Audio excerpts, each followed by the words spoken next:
The story opens in the heart of a bustling kitchen. We see the rhythmic, skillful chop of a knife on a cutting board. Steam billows from a pan as a pasta dish is expertly tossed. Our protagonist proudly presents his work, ready for service. He explains he's from a small town where his family runs a diner, and from a young age, cooking has been his one true passion. He dreamed of taking over the family business after high school. His stoic father gave him a simple challenge: learn to cook for himself. His first attempts, however, looked less like lunch and more like a biohazard. Too intimidated to ask for help, the boy decided to learn on his own. His first real successes were simple bento boxes, packed with newfound pride. Soon, his skills blossomed into a symphony of culinary creations. By high school, he was certain of his path: to work at his father's side. But his father offered no warm welcome, only another challenge. He was treated not as a son, but as the lowest-ranking apprentice. His days were a grueling cycle of prep work, from dawn until late at night. Endless mountains of dishes became his new, slightly less glamorous reality. On graduation day, his father didn't offer him a job, but an ultimatum. He was told to leave home and train under an acquaintance in Tokyo. Confused but obedient, our boy was sent away to forge his own path. His father had already handled the paperwork, leaving him no room to refuse. He arrived at a modest apartment building, his new home in the sprawling city. And so, at 18, his grueling training in Tokyo began. His days were a relentless cycle of work, from before dawn until late into the night. But he never felt the strain, because his passion for cooking was all that mattered. After a year, his mentor declared he had nothing left to teach the talented young chef. At 20, he was finally called back home to work in his father's restaurant. He stood on the platform, his long-awaited homecoming just a train ride away. He took the first step onto the train, a step that should have led him back. But a sudden heavy force stopped him dead in his tracks. That single step was meant to take him onto the bullet train home. But instead of solid ground, his eyes widen in pure shock. The world beneath him simply ceases to exist. He plummets into an endless, terrifying darkness, completely helpless. As his descent accelerates, his consciousness mercifully fades to black. He awakens in an unfamiliar bed, his mind struggling to catch up. A stranger with blonde hair and a concerned expression looks down at him. Our boy can only stare back, utterly bewildered by the man in full armor. His first thought isn't panic, but a critique of the man's unique fashion sense. He wonders if he stumbled into some kind of historical reenactment or cosplay event. The armored man explains he found our boy collapsed in his camp. Our protagonist can't recall a single thing about how he got here. The words camp and collapsed echo in his mind, making no sense. His thoughts are a jumbled mess, unable to piece together the situation. Finally managing to sit up, he asks the most important question: where am I? The man replies that they're in the Rimbel hillside region. The name means absolutely nothing to him, a foreign sound in a foreign land. Trying to find a familiar reference, he asks which prefecture it's in. The armored man is completely lost, having never heard of a prefecture. The realization dawns on him. This isn't just a different place, it's a different world. The conversation is interrupted as a new voice calls for the captain. The tent flap opens to reveal a whole squad of armored warriors. Our boy nervously asks if this is the rest of his welcoming party. It's a diverse group, each one looking more imposing than the last. His mind scrambles for an explanation, landing on idol group or cosplay troupe. But the towering figure with the horned helmet seems a bit too committed to the role, and the massive battle axe in his hand looks terrifyingly authentic. The cold reality hits him. That weapon is real, and this is no performance. The captain cuts through his panic, asking the lost child for his name. He manages to introduce himself, finally giving our protagonist a name: Azuma Shuri. The captain introduces himself as Gangrave, leader of this mercenary company. The term mercenary company echoes in Azuma's mind, adding to his confusion. He's still convinced this is a performance, asking if that's their band name. One of the women whispers to the captain, suggesting Azuma might be concussed. Gangrave sighs, realizing he'll have to spell things out for the confused boy. He recounts how Azuma simply materialized in their camp before collapsing. He asks if Azuma remembers anything about passing out right in front of them. But Azuma's memory is a blank slate. He only recalls waking up in the tent. The rest of the squad listens in, their expressions a mix of curiosity and suspicion. His strange story does little to impress the stoic-looking members of the group. Gangrave cuts straight to the point, asking where Azuma came from. Azuma can only offer a simple, confusing answer: he's from Japan. The captain has never heard of a place called Nihon. Azuma desperately tries to explain, stating Japan is an island nation. One of the warriors wonders if he's from some distant, unknown island. Gangrave, clearly getting a headache, decides to table the interdimensional geography lesson. The truth finally crashes down on Azuma. This isn't his world. Panic sets in as he realizes he's on a continent he's never heard of. The overwhelming shock sends his mind reeling into chaos. Gangrave advises him to rest, reminding him he was a mess when he arrived. One of the men cheerfully adds that he was the one who wiped Azuma down.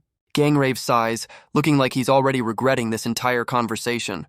He cuts to the chase. As mercenaries, they are currently in the middle of a war. The rest of the squad eyes him with suspicion, a silent wall of judgment. Azuma realizes that if everything they're saying is true, he's in serious trouble. The horrifying thought finally clicks into place. They think he's a spy. A massive battle axe looms near his face, a sharp and shiny counter-argument. But just as panic threatens to consume him, the captain interjects. Gangrave reasons that if Azuma were a local, he'd be injured from the journey. He lays out his terms. Azuma will answer every question with complete honesty. Gangrave admits that he doesn't truly believe Azuma is a spy. But if Azuma cooperates, he promises to ensure his safety. With no other choice, Azuma swears he will tell the absolute truth. He repeats his story. He's Azuma Shuri, 20 years old, from Hiroshima. The captain isn't convinced, having never heard of Hiroshima or Nihon. He also points out Azuma looks more like a teen, a comment our boy does not appreciate. Azuma desperately insists he's telling the truth, even if he can't explain it. Gangrave considers this, asking if Azuma is simply a foreigner. The term hangs in the air, a label that feels both true and completely inadequate. The rest of the squad watches on, their silent judgment filling the tent. The women of the squad watch on, their expressions ranging from curious to deeply skeptical. Azuma admits that even he can't explain what happened, so he can't expect them to believe him. He insists he's not lying, his voice cracking with desperation as he swears it's the truth. The captain listens intently, his expression unreadable as he weighs the boy's words. Azuma steels himself, ready to tell them everything he knows, however unbelievable it sounds. But Gangrave holds up a hand, assuring him this isn't an interrogation meant to scare him. He sighs, acknowledging that Azuma's memory is a mess and the situation is complicated. Azuma timidly asks the question that's been weighing on his mind. What will happen to him now? Gangrave states bluntly that they have no room to care for someone who can't contribute, which is just fantastic news for our boy. The weight of those words sinks in, leaving Azuma speechless and terrified. Desperate, Azuma asks if he can work to earn his keep. Gangrave considers it, admitting that if he can do anything, they might let him stay. The commander lays out the grim alternative, a little food before being dumped at the nearest village. Seeing their dead serious expressions, Azuma realizes this isn't a bluff. They're really at war. Gangrave's unwavering gaze confirms the deadly reality of their situation. Panic hits as Azuma understands no village would take in a stranger during a conflict. He quickly concludes that sticking with these mercenaries is his only real chance of survival. With a deep breath and a determined look, he makes his final plea. He begs them to let him stay, swearing he'll do any job since he has nowhere else to go. Impressed by his calm resolve, Gangrave agrees, but with one condition: he'll be watched. Azuma calmly accepts his fate, figuring a little supervision is a small price to pay for survival. Gangrave cuts straight to business, asking what a scrawny kid like him can possibly offer a band of mercenaries. With a sudden clarity, Azuma realizes exactly what he needs to do to make it in this new world. His first rule of survival becomes crystal clear: stick close to the people with the big weapons. He recalls an old saying, on the battlefield there are no rules, only survival. Leaving this group would be a death sentence. His only option is to find a role and make himself indispensable. But as he racks his brain for a useful skill, he comes up with a whole lot of nothing. Desperate, he tries to remember how he's handled impossible challenges in the past. A memory flashes through his mind, the familiar motions of a chef preparing a meal. And just like that, a brilliant life-saving idea finally strikes him. He blurts out the one skill he has left in this world: I want to cook. The commander freezes mid-sentence, his eyes wide in utter shock. Gangrave leans in close, demanding to know what he just said. Azuma nervously repeats his offer, hoping he hasn't made a terrible mistake. You can actually cook? Gangrave asks, to which Azuma confirms he's had years of training. The hardened mercenary commander suddenly erupts with pure, unadulterated joy. Azuma is completely baffled by this over-the-top victory pose. He looks around to see the entire crew is practically vibrating with excitement.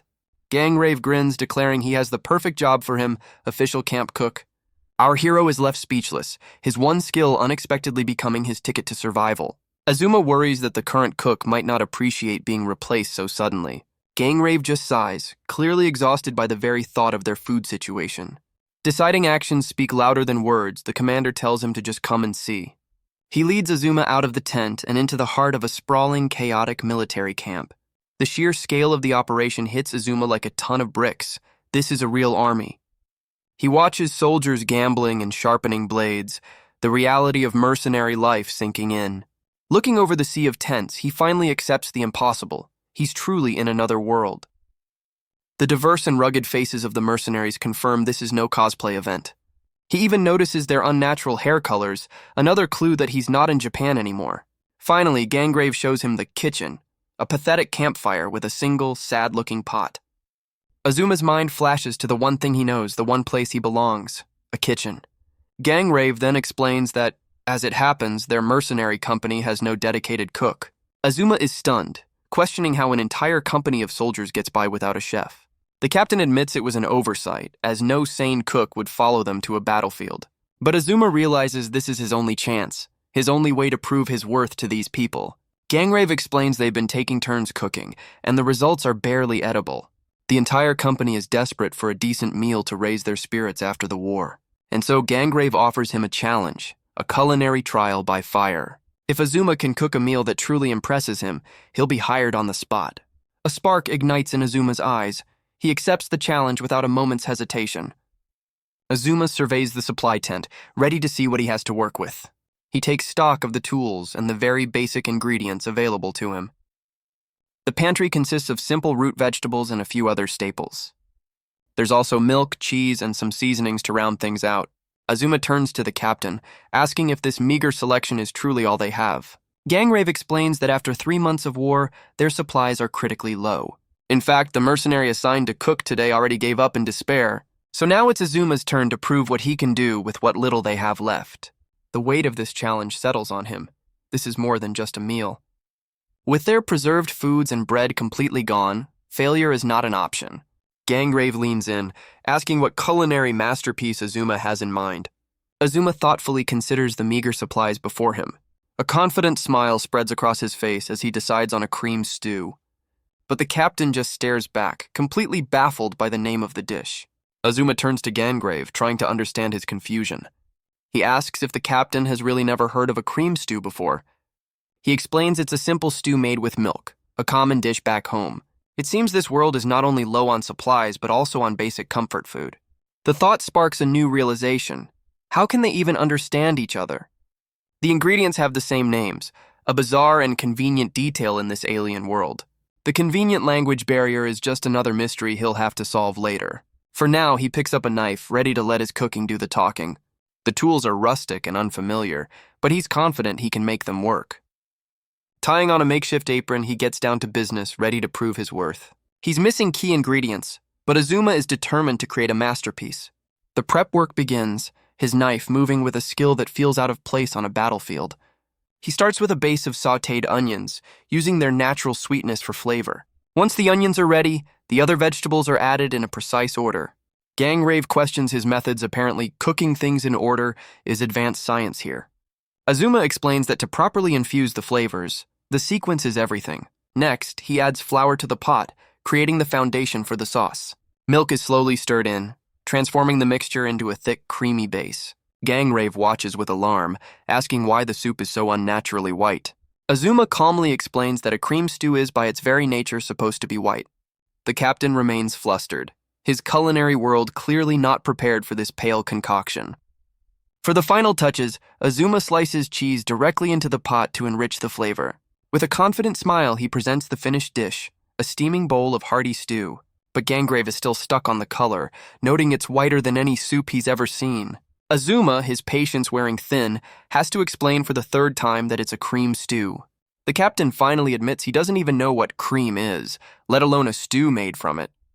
Azuma tells him to stop complaining and just eat, as if feeding a picky child. The The first spoonful hits Ganggrave's palate with the force of a thunderclap. The entire mercenary company watches in stunned silence as their captain is fed. He chews slowly, his mind trying to process the unfamiliar, incredible flavor. With a single deliberate swallow, the verdict is sealed.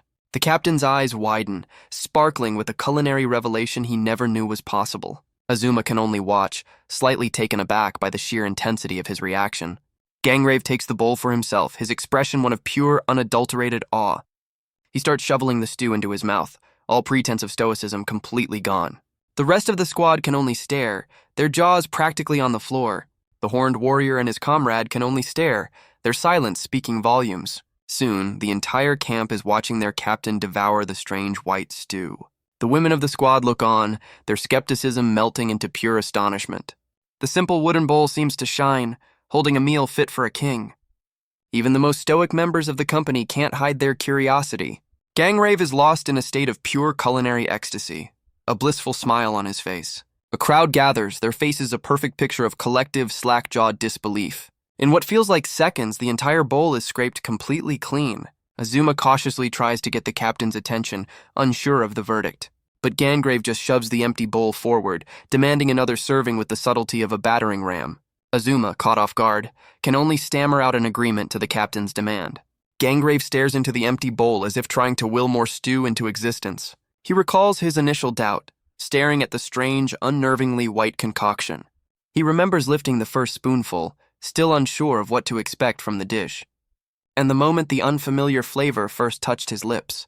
The entire squad is in a state of shock, tasting the rich flavor just by watching.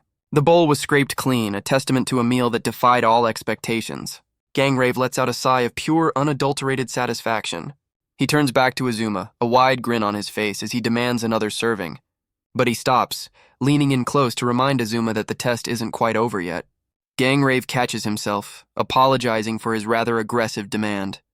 He takes a sharp breath, composing himself after the culinary revelation. With a wide grin, he officially declares that Azuma has passed the test. He admits it's been far too long since he's had a truly satisfying meal. Azuma lets out a quiet sigh, the weight of the world lifting from his shoulders. The captain confesses he was skeptical of a meatless dish, but this was incredible. Azuma gently explains the importance of vegetables for balanced nutrition. But Gangrave is stuck on that last word, asking what nutrition even is. Azuma is baffled, finding it hard to believe the concept is completely foreign here. He explains it simply. Nutrition is the fuel the body needs to function properly.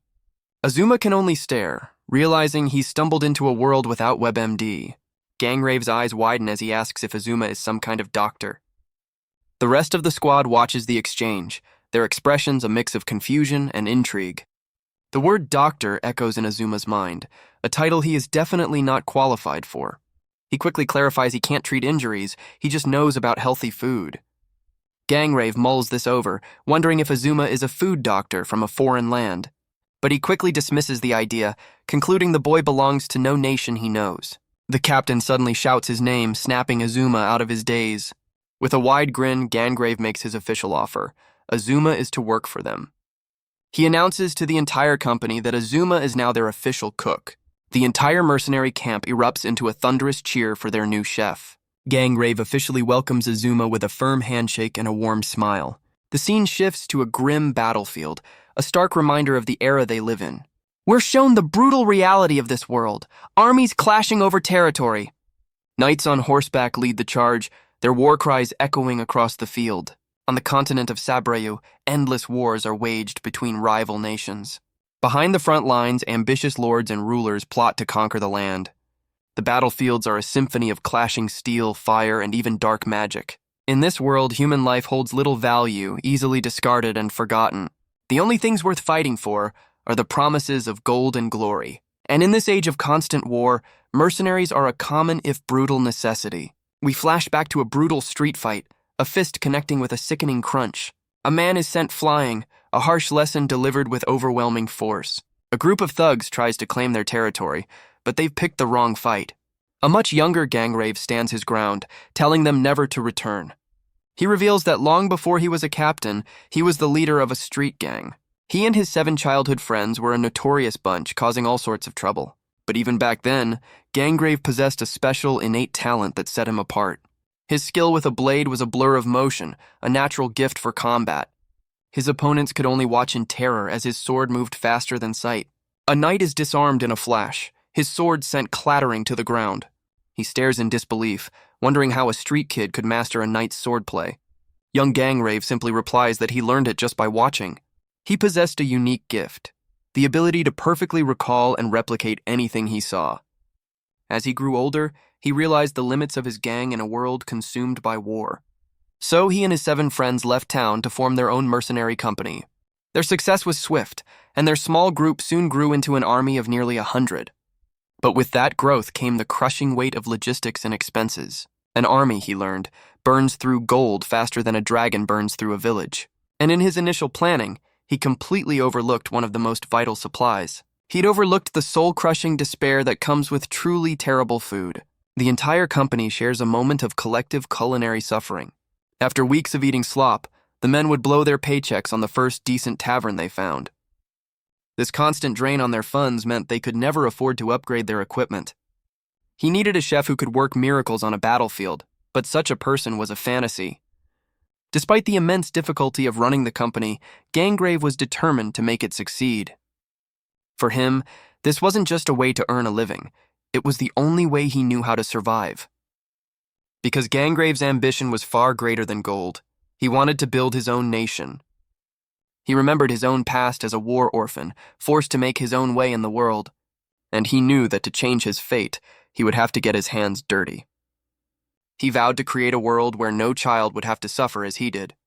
His plan was to seize wealth from the corrupt and use it to build a better future. To achieve that dream, he cut down countless enemies on the battlefield. He tasted the bitterness of defeat and the sting of humiliation more than once. But through it all, Gangrave never broke. He just kept moving forward. After 8 long years, his company had grown, but his ambition grew faster. He began to fear he had reached his limit, that his dream was slipping away. And just as despair began to set in, a strange boy appeared out of thin air. This was Azuma Shuri, the mysterious young man who would change his fate. And so, in a humble camp in the Rinbel region, a new chapter began. Gangrave weighs his options, a grim look on his face as he wonders what to do next. In the war tent, he admits to his lieutenants that this was a massive miscalculation. One of his officers notes they've been stuck here for 3 months in a brutal war of attrition. Their forces are exhausted, their funds are depleted, and another loss could mean the end of their company. On this open terrain, their tactical options are limited. A head-on clash seems inevitable. A scout's report confirms their worst fears. The enemy plans a full-scale assault at dawn. His second-in-command advises a full retreat, believing this fight is a lost cause. She argues that continuing the battle will only lead to more pointless deaths. Even the shrine maiden, Kaguya, can see the danger of forcing their weary soldiers to fight. Gangrave seems to agree, considering a strategic withdrawal to the next battlefield. Gangrave turns to the silent horned warrior, asking if he has something to say. Orthros, the warrior in question, remains completely silent as is his custom. Gangrave explains that Orthros has always been a man of action, not words. He's the type of man who would take on any brutal task for his comrades. And his silent gaze says it all. Retreating now would dishonor their fallen friends. Gangrave acknowledges his friend's sentiment, but the shrine maiden looks concerned. Kaguya interjects, warning that if they stay, the entire company will be wiped out. She challenges Orthros, asking if this is how he truly wants to honor the dead. She argues that there's a fine line between pride and recklessness, and as mercenaries, their employer won't stop them if they choose to withdraw. Gangrave turns to his second-in-command, Arlius, admitting her logic is sound, but he argues that after such a long war, their employer won't forgive desertion. He closes his eyes, weighing the heavy consequences of either choice. With a sudden fire in his eyes, he declares that he will not retreat from this fight. He explains that for a mercenary company, their strength is their only currency. If a reputation for cowardice spreads, their entire operation is finished. His lieutenants listen in silence, the gravity of his decision filling the tent. Kaguya is the first to concede, accepting her captain's final command. Orthros remains silent, his unmoving helmet a sign of his steadfast approval. Arlia speaks for them all, affirming that he is their leader and they will follow. Gangrave accepts their loyalty with a quiet, thoughtful expression. He decides they'll plan their strategy after they've had a meal. Unfortunately, tonight's meal looks less like food and more like a punishment. The shrine maiden Kaguya apologizes profusely for her unit's lack of culinary skill. Gangrave assures her he's not blaming her, just the grim reality of their situation. He runs a hand through his hair, the stress of leadership weighing on him. The captain realizes the lack of a dedicated cook is a critical weakness. He never realized that an army's greatest weakness could be its own kitchen. For the soldiers, a meal is one of their only comforts, and this slop is crushing their morale. He knows that if they could just eat well, they'd find the strength to fight another day. He curses his own short-sightedness. Hiring a cook was a problem he never took seriously. A voice calls out to the captain, pulling him from his spiral of regret. He reminds them that for a mercenary company, their strength is their only currency. If a reputation for cowardice spreads, their entire operation is finished. His lieutenants listen in silence, the gravity of his decision filling the tent. Kaguya is the first to concede, accepting her captain's final command. Orthros remains silent, his unmoving helmet a sign of his steadfast approval.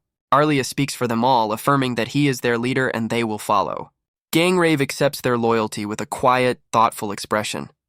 He decides they'll plan their strategy after they've had a meal. He stares down at the bowl of slop, confirming his worst fears. It's inedible. Kaguya bows her head in shame, apologizing for her unit's inability to cook. Gangrave quickly tells her not to worry, as he doesn't blame her for the situation. The captain runs a hand through his hair, the frustration of the moment clear. He realizes the core of their problem is the complete absence of a proper cook. He never imagined that not having a decent chef would be such a massive liability. Outside, the soldiers look utterly defeated, their only comfort on the battlefield a bitter one. He knows a good meal is all it would take to restore their will to fight. He curses himself for overlooking this, knowing it's too late to recruit a chef now. But just as he spirals, a voice from outside the tent calls out his title. He looks up, his thoughts interrupted by the urgent call. A young soldier bursts into the tent, frantically looking for Gangrave. The captain is less than pleased, asking why this man Tag is interrupting. Tag stammers for a moment, clearly intimidated by the senior officers. He quickly explains there's something outside that they all need to see. The leadership team follows him out, hearing about a lost child found in the camp. Gangrave is annoyed, wondering why he was pulled from a vital meeting for this. But Tag insists that there's something very strange about this particular situation. Gangrave looks ahead, seeing a small crowd of his soldiers has already gathered. He scolds them, asking if they're all just gawking at some random kid. Arlias, his second-in-command, admits she's curious about a lost child in a war zone. Kaguya, the Shrine Maiden, agrees that this is a strange situation worth investigating. Another woman in the group chimes in, intrigued by anyone who'd wander into a war camp. Gangrave sighs, realizing his entire leadership team has the attention span of a goldfish. He gives in with a sigh, deciding it's easier to just go see what the fuss is about. He tells the young soldier to lead the way to this mysterious lost child. His expression hardens as he approaches the tent, ready for anything.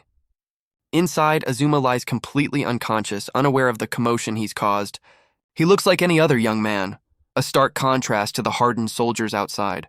Gangrave looks down at the boy, realizing this situation is far more complicated than he thought. Gangrave's lieutenants gather outside the tent, their curiosity finally getting the better of them. Inside, some of the women find the situation more amusing than alarming. Kaguya cuts to the chase, asking the soldier where exactly the boy came from. But Tag hesitates, admitting that the truth is going to be a little hard to swallow. He explains that according to the witness, Azuma simply materialized out of thin air. The entire leadership team can only stare back in stunned collective disbelief. Arlias wonders aloud if this could be the fabled magic of teleportation, but she quickly dismisses it as an ancient lost art that no one can use anymore. Gangrave considers her words. If their magic expert is stumped, this is serious. Another officer agrees, admitting that this whole situation is bizarrely out of place. Kaguya mentions that in her homeland, there are beings who closely resemble humans. She explains that she's from the East and this boy shares their distinct features, but she struggles to articulate how her people are fundamentally different. She finally describes them as being denser than ordinary humans, whatever that means. The strange description hangs in the air, deepening the mystery for Gangrave. Arlias remains skeptical, questioning if he's just some ordinary villager. But another soldier points out his uncalloused hands and well-fed appearance. Kaguya speculates he could be a merchant's son given his soft, pampered look. A red-haired warrior shoots that down, noting his clothes are far too strange for that. Arlias then offers a final, more dramatic theory.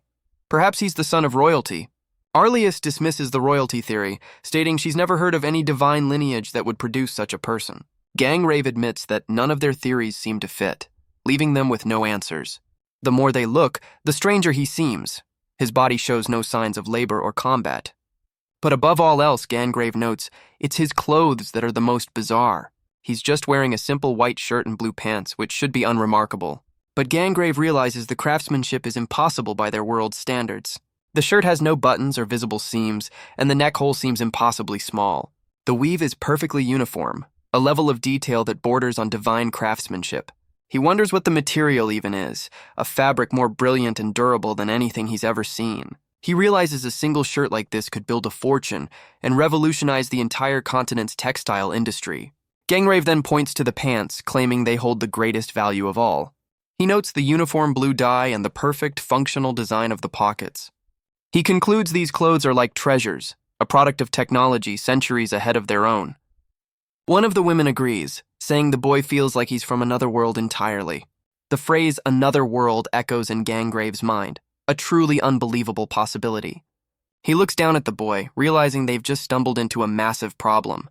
While Azuma sleeps soundly, Gangrave wonders if he's a spy or just a misunderstanding. A soldier notes that while Azuma was a mess when he arrived, his healthy color has returned. Desperate for another opinion, Gangrave turns to the silent giant, Orthros. And Orthros, in his infinite wisdom, offers a profound and stoic silence. Arlius, the second in command, notes that he senses no hostility or killing intent from the boy. Gangrave admits his interest is piqued, particularly by Azuma's bizarre clothing. The red-haired woman is also stumped, unable to identify the fabric or the sewing technique. Another officer notes that if their resident inventor is clueless, then this is a real mystery. But Kagaya, the shrine maiden, seems to have a different theory, a nervous sweat beading on her brow. She wonders aloud if this boy could be a figure straight out of ancient legends. If so, she realizes they must protect him and keep his existence a secret from the Divine Palace. Gangrave catches her muttering, asking what the Divine Palace has to do with any of this. Kagaya quickly plays it off, insisting it was nothing important at all. The captain eyes her suspiciously, but decides to table the conversation for now. Gangrave decides to handle the situation himself, telling his officers to wait outside. The story flashes back to that first moment, when Azuma awoke to a world of confusion. He was greeted not by one man, but by an entire squad of imposing warriors. And his attempts to explain where he came from only made things worse. The concept of an island nation from across the sea was met with pure shock. The rest of the squad listened in, their expressions a wall of silent judgment. One of the women found the idea of him crossing the vast ocean completely impossible. Another admitted she'd never heard of a place called Nihon in her life. The conversation sparked a wild theory. Could there be another continent out there? But the idea was dismissed as pure fantasy, a story no one had ever heard before. Gangrave explains that their continent is surrounded by a vast, treacherous ocean. It's a massive landmass, but one from which there is absolutely no escape. The seas are filled with monstrous creatures and violent storms, a deadly barrier to the outside. He realizes that if Azuma is telling the truth, it means another world actually exists. The captain closes his eyes, processing the sheer weight of this revelation. He rubs his head, realizing interdimensional travel is giving him a massive headache. Gangrave tries to summarize the facts as he understands them, starting with the boy's name. Azuma repeats his story. He's 20, from a place called Hiroshima in an island nation. One of the women is more concerned with how he maintains such youthful skin at his age. Gangrave sighs, deciding to table the existential crisis and figure out what to do next. Gangrave weighs his options. Sending Azuma home would be best, but it's impossible. The next choice is to simply abandon him, the quickest and easiest solution. Azuma knows he's a burden, and this company has no room for dead weight. But as the candle burns low, the captain reconsiders his harsh logic. He reflects on their conversation, trying to get a read on the mysterious boy. He concludes that Azuma isn't a threat, just incredibly naive and out of his depth. And he decides he can't just throw the kid out to die. His conscience wouldn't allow it. With a new resolve, he makes his final decision. He'll hire Azuma. The plan is to put him to work doing menial chores around the camp. For Azuma, this is the one chance he needs to prove his worth in this new world. Azuma bows deeply, pleading for a chance to stay and promising to do any work they give him. Gangrave notes the boy's composure, finding it surprisingly calm for someone in his situation. The lieutenants now face a new problem. Which unit is going to babysit the new guy? The red-haired warrior immediately shoots down the idea of him joining her squad with a smug look. She explains her unit is for mages, and they have no room for someone without magical talent. Kagaya, the shrine maiden, also refuses, stating her all-female unit can't take in a man. Gangrave realizes their two magic-focused units have no place for a non-magic user. A third woman smugly rejects him, saying her special operations unit is definitely not an option. The captain has to agree. Putting a non-combatant in a combat unit is a terrible idea. His eyes then drift over to the silent giant Orthros, as if considering another option. But Orthros, the silent giant, simply shakes his head, a clear and final no. Gangrave sighs, admitting that putting Azuma in a frontline infantry unit is impossible. He then rules out his own unit, correctly assuming Azuma has never been on a horse. Arlias, his second-in-command, also politely declines the honor of babysitting the new guy. The captain agrees. Their intelligence division is hardly the place for a lost child. With every other option exhausted, their eyes turn to the last remaining unit leaders. But the man, Tag, immediately panics, insisting his unit is also out of the question. His partner, Waika, explains their archers need to be versatile fighters, not just baggage. Gangrave is left completely stunned, having officially run out of places to put Azuma. But Waika flashes a predatory grin, offering to train him with a Spartan approach. The women of the squad are in perfect agreement. He's not their problem. With every unit leader refusing, Gangrave is completely out of ideas. But as the captain racks his brain, Azuma has a sudden realization. He looks up, a single thought cutting through his despair. He wants to cook. The captain's eyes widen, a spark of hope igniting in his mind. He turns to Azuma, his voice booming across the camp as he asks if the boy can cook. Azuma confirms he has plenty of training, a statement that piques the entire company's interest. He holds a simple cloth, ready to turn this battlefield into his kitchen. Azuma stares at the massive cauldron, realizing he's a long way from a non-stick pan. The rest of the squad can only watch, their expressions a mix of shock and curiosity. The first spoonful is offered, and the captain's world is about to be turned upside down. The flavor hits him like a physical blow, a jolt of pure, unadulterated deliciousness. He declares this is the single greatest shock his palate has ever experienced in his entire life. His mind races, trying to comprehend the mellow, creamy soup and the subtle sweetness of the vegetables. The sharp tang of the cheese cuts through the richness, bringing the entire dish into perfect harmony. The verdict is finally delivered, echoing across the entire camp. Azuma has passed the test. Soon, the entire company is eating, with soldiers exclaiming it's the best meal they've ever had. Even the skeptical members of the squad can't help but smile, admitting they've never tasted anything so good. One warrior feels his strength returning, claiming this meal is worth 100 men in the coming battle. Even the most stoic, helmeted knight can only eat in silent, reverent approval. Kagaya admits that after a meal like this, she needs to work on her own skills. Arlias agrees, realizing she has a lot to learn from their new chef. Even the pickiest members of the squad are completely won over by the meal. One of them savors the flavor, concluding that good food is simply good food. Her friend agrees, deciding that delicious is a perfectly valid argument. The entire leadership team eats together, a rare moment of peace and unity in the camp. But Gangrave watches them all, his mind already turning to the bigger picture. He reflects on the strange dish, a meal unlike anything he has ever known. As Azuma serves the others, they realize his story about another world might be true. The captain's thoughts sharpen. If Azuma holds knowledge from beyond the sea, he must be protected. Gangrave realizes Azuma's knowledge and skill are far too valuable to waste on simple chores. He thanks Azuma profusely, admitting this was the best meal he's had in his entire life. The entire company gathers around their new chef, their faces full of gratitude and relief. A confident smile spreads across Gangrave's face as a new plan begins to form. His hand clenches into a fist, a silent symbol of his newfound resolve. He puts a hand on Azuma's shoulder, officially welcoming him to the company. Azuma can only look up at the captain, still processing his sudden change in fortune. Gangrave's expression is one of pure, unshakable confidence in his decision. Azuma takes a moment, the weight of this new life finally settling in. With a determined smile, he accepts his new role, ready for whatever comes next. Gangrave officially tasks Azuma with supporting the entire company through his cooking, and this humble agreement would become the start of a legendary heroic epic. The story flashes forward, recounting the history of the continent of Sabreu. For 100 years, it was known as the Age of Dark Wars, a time of endless slaughter. But this brutal era was brought to a sudden end by the rise of a single man.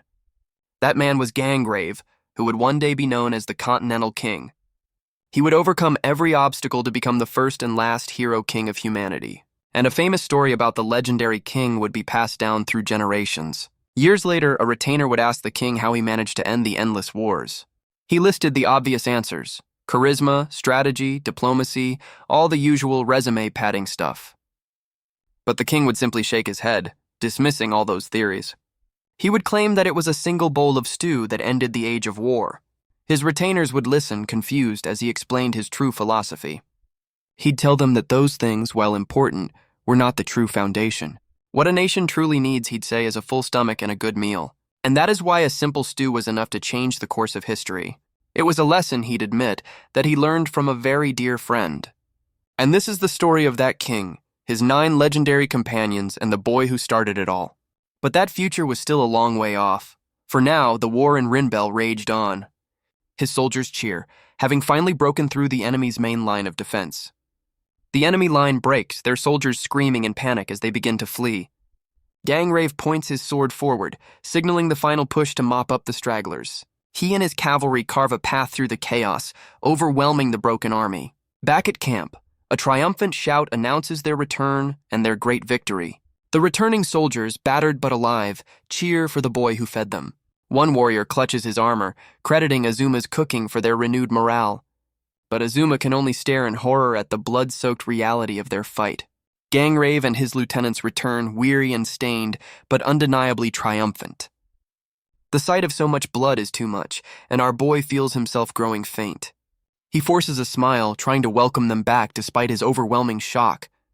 And so, after being thrown into another world, Azuma began his new life as the company's cook. With the war finally over, the company plans to rest and recuperate in a nearby town. Gangrave praises his men's efforts, promising them a well-deserved reward for their victory.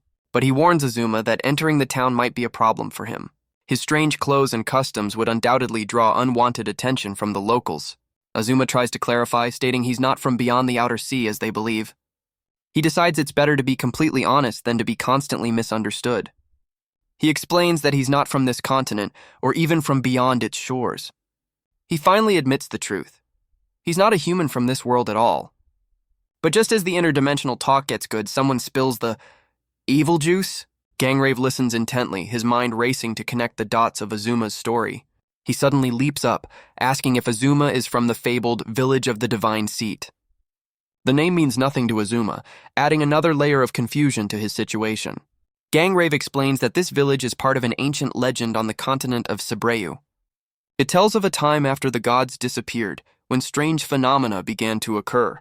People from another land would suddenly appear, believed to be sent by the gods themselves, and the place they came from became known as the Village of the Divine Seat. Azuma's mind clicks, realizing this must be connected to the concept of magic. Gangrave confirms this, adding that the sages who brought magic to this world also came from there.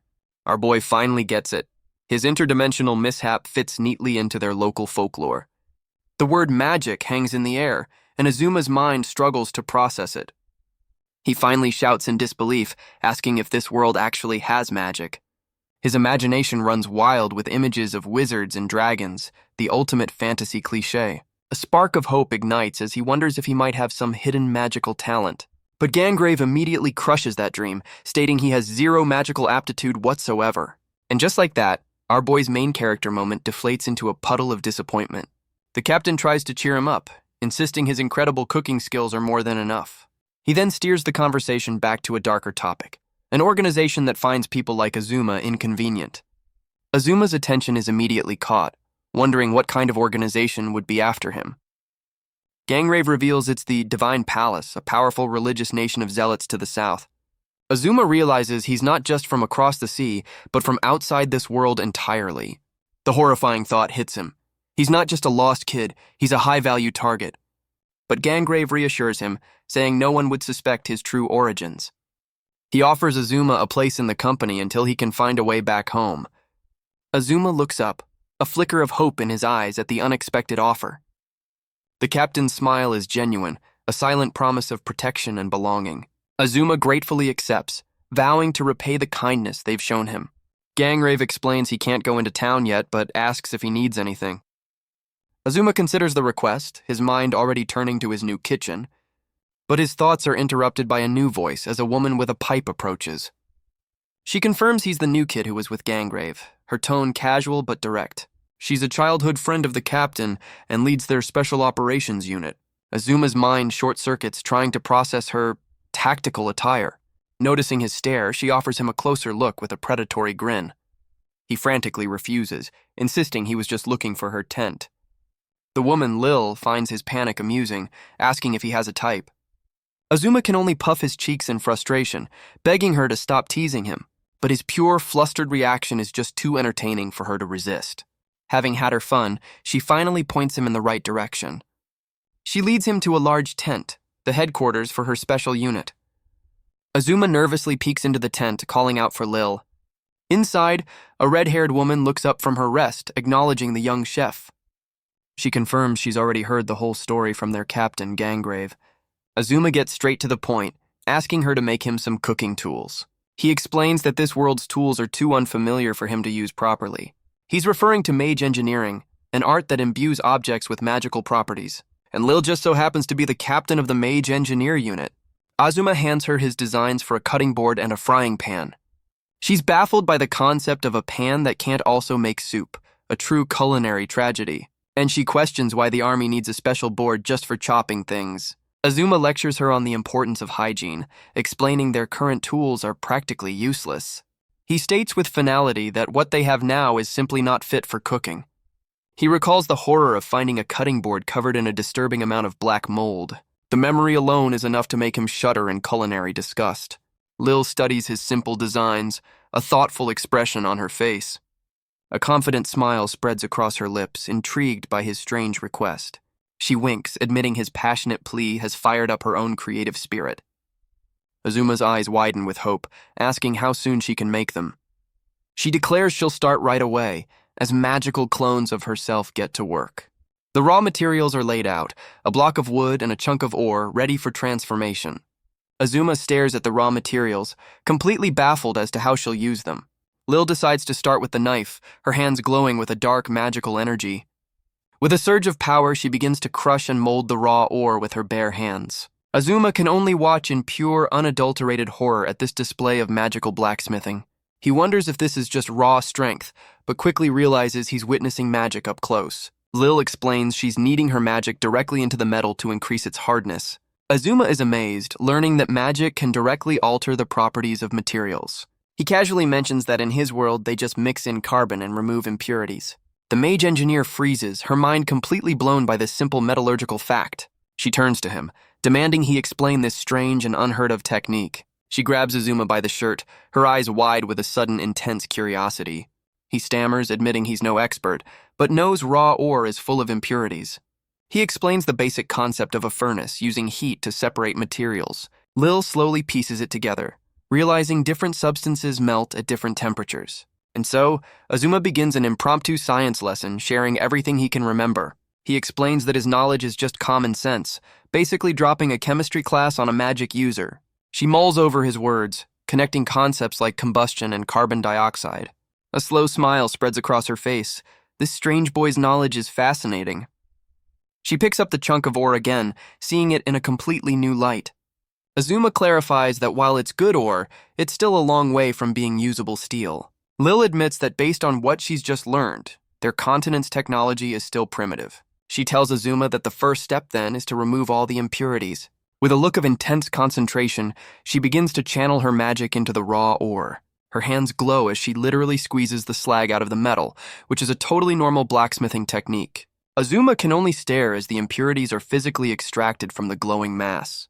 Following his instructions, she focuses on mixing carbon directly into the purified metal. In a flash of light, the raw materials are transformed into a perfect, gleaming ingot of steel. Azuma is completely blown away by the flawless result, praising her incredible skill.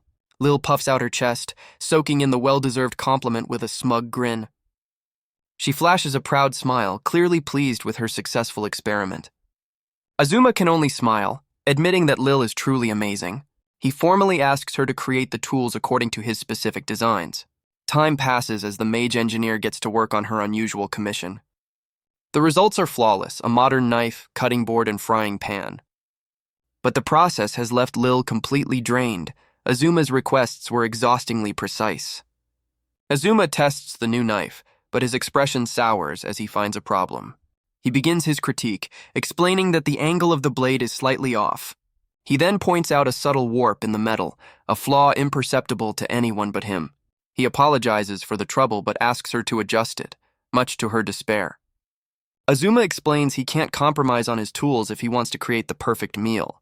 Azuma looks around her workshop, asking what other kinds of things she usually creates. Lil's eyes sparkle with excitement, thrilled that someone is finally asking about her passion projects. She proudly explains that mage engineering is more than a job. It's her way of creating new life. She shows him one of her inventions, a magical card that can transmit sound anywhere, anytime. Azuma tests it out, but it seems to be a simple megaphone and a work in progress at that. Next, she demonstrates a card that can create a flame, a magical fire starter. But she sheepishly admits it's useless for anyone who can't use magic like our boy. Azuma then points out a flying board, noting a running theme. All her inventions are unfinished prototypes. He turns to her, a new question forming in his mind. He points to a strange character on the device, asking what the symbol means. Lil explains the symbol is a Mage spell drawn with ink from crushed magic crystals. These crystals are solidified magic which imbues the ink with special inherent power. By writing these characters, a mage engineer can transform objects and create magical tools. Azuma wonders why there's only one character, suggesting more would be better. But Lil explains that combining multiple mage spells usually causes them to go berserk. Azuma processes this, asking if it's not just a matter of activating them at the same time. He suggests writing 2 stable spells that could be triggered simultaneously. He compares it to an electronic circuit, needing a way to switch between commands. The concept hits Lil with the force of a physical blow, completely stunning her. She grabs him, her eyes wide with a sudden brilliant realization. Azuma might be a genius. Lil admits she never even considered a mechanism to switch between the spells. She realizes the main problem is fitting such a complex system onto a single card. Azuma points out the obvious. If you just stack paper, it becomes too heavy to be useful. The simple logical statement hits her like a bolt of lightning. With a triumphant shout, she realizes he's just solved her biggest problem. She can write spells on different materials and then combine them into a single device. She can't believe she never thought of such a simple, elegant solution. Azuma can only smile, confused why she's so excited about his basic logic. She suddenly shouts his name, snapping him back to attention. With a fiery look in her eyes, she declares they're about to start a technological revolution. Lil stares at Azuma, her eyes sparkling with a terrifying level of scientific curiosity. But a new thought cuts through his confusion. If his knowledge can spark a revolution, he's ready to help. He starts by explaining the concept of a conro, a portable stove from his world. To make things clearer, he decides to sketch out some proper blueprints for her. The two of them pore over the designs, combining his science with her magic to create the perfect device. After laying out all the features, Azuma finally finishes his detailed explanation. Lil is left in stunned silence, completely blown away by the sheer volume of his ideas. Azuma suggests they break for dinner, figuring they can pick this up again tomorrow. But Lil sharply refuses, her focus now absolute and unwavering. She grabs him, insisting her mind is on fire, and they can't afford to lose this momentum. She slams her hand on the blueprints, declaring they're building this thing right now. Azuma can only stare, caught up in her sudden, manic creative energy. But he quickly agrees, promising to stay by her side until the job is done. And so they work through the night, a whirlwind of magic and engineering. The process is a chaotic mix of magical flames and precise scientific instruction. Lil carefully paints the intricate mage spells, bringing Azuma's designs to life.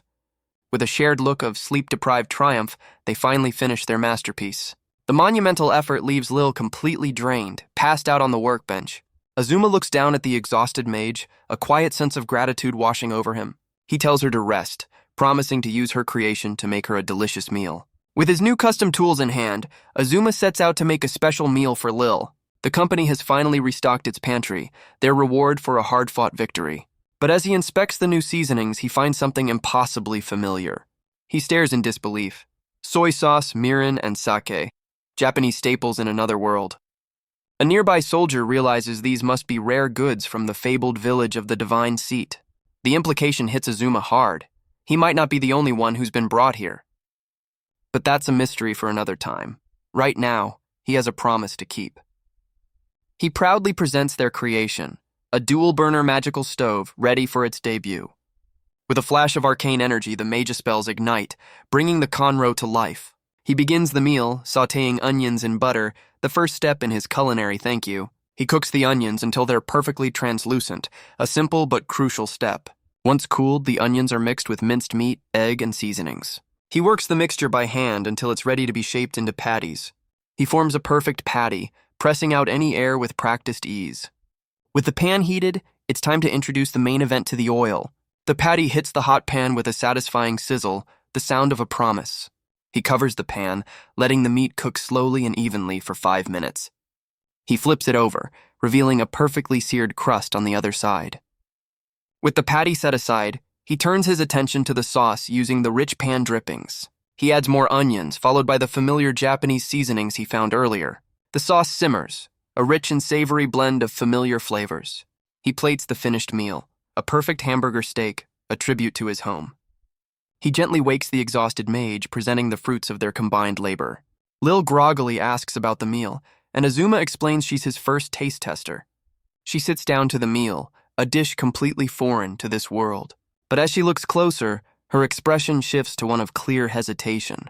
Azuma's smile fades as Lil admits she has a strong aversion to meat. He panics, asking what specifically about it she can't stand. All that work for nothing? She explains it's usually the gamey smell that she finds unbearable. But this dish smells different, and she declares that this one will be okay.